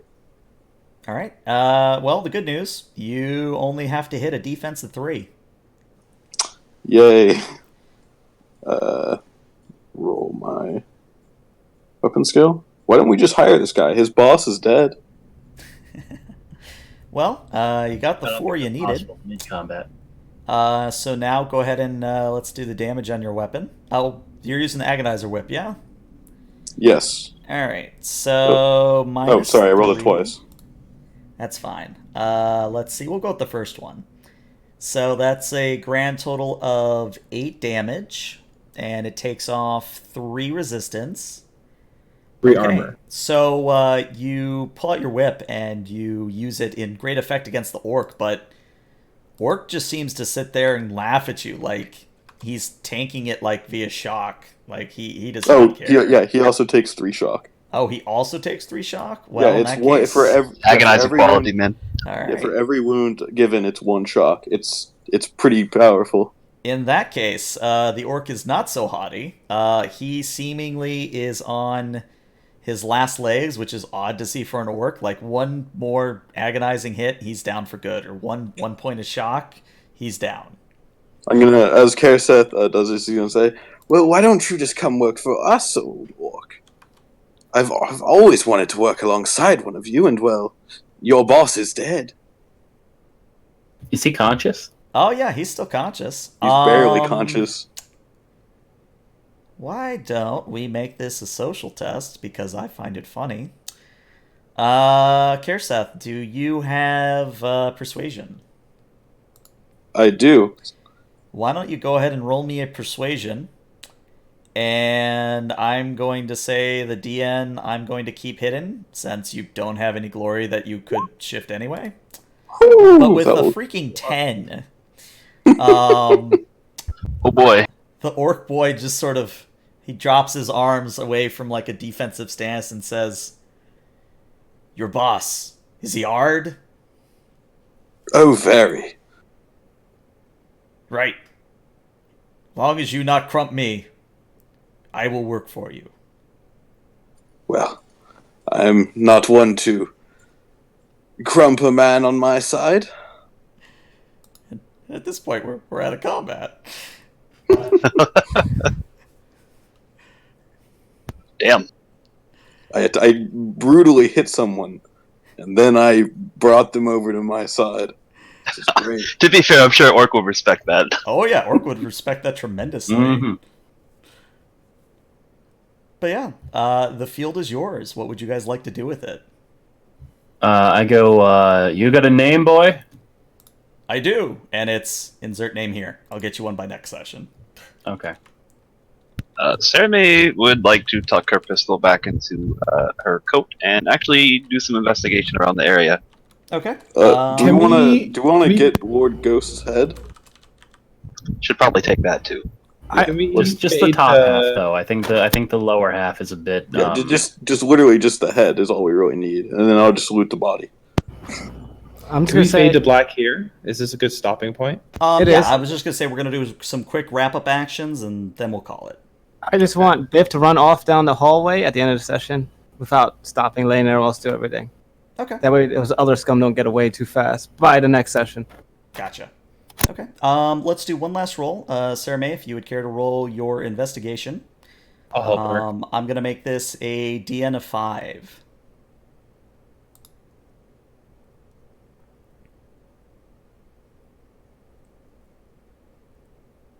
All right. Would you like to spend? Do you have any wrath points left? Yeah, I'll spend Yeah, I mine. can reroll my rep. Yeah. Okay. Yes, with that many successes, you are able to determine that both on Ghost's person, so we'll say like somewhere on the back of his knee, and both along with his personal effects, which you would find pretty short order, there is the symbol of Chaos Undivided.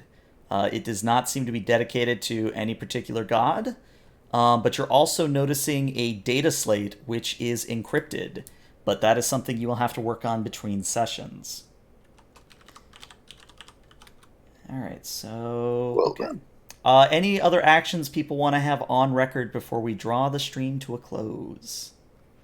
I would like to take his Lord Ghost head and like remove it at the jaw. Mm-hmm. So, because it's pretty messed up, but the upper half of the head should be recognizable. Mm-hmm. And Why not just take it from the neck? Yeah, I mean, might as well just take it from the neck. I mean, I like the symbolism of it that he was silenced, but Oh, that's true. and I'd like to store it like on my person. Okay. It's a good thing that we said the bolt over penetrated, by the way, Oh yeah. because otherwise he wouldn't have a head. Yeah, no, I did Yeah. say that. It's good. It's good that happened. Yeah. Okay. I mean, I figure, I figure bolts, they can go through like Space Marine armor. So Oh yeah. against flesh, if it's not like the rib cage, I'm sure there's probably going to be some over Yeah, every penetration. now and again they'll over penetrate. Mm-hmm. All right. Any other actions? Just going on record, I'm not getting disarmed, not doing any other actions until I find everyone else on board the ship. Got it. Okay. All right. Well, with that, everyone, let's draw this session to a close. So, players, if you could stick around for like a couple extra minutes as I end the stream so we can do some quick housekeeping. But to anyone watching on Twitch or on YouTube, thank you so much for watching. Remember, our next session will be September 12th, and I look forward to seeing you there. But thank you for watching, and bye-bye.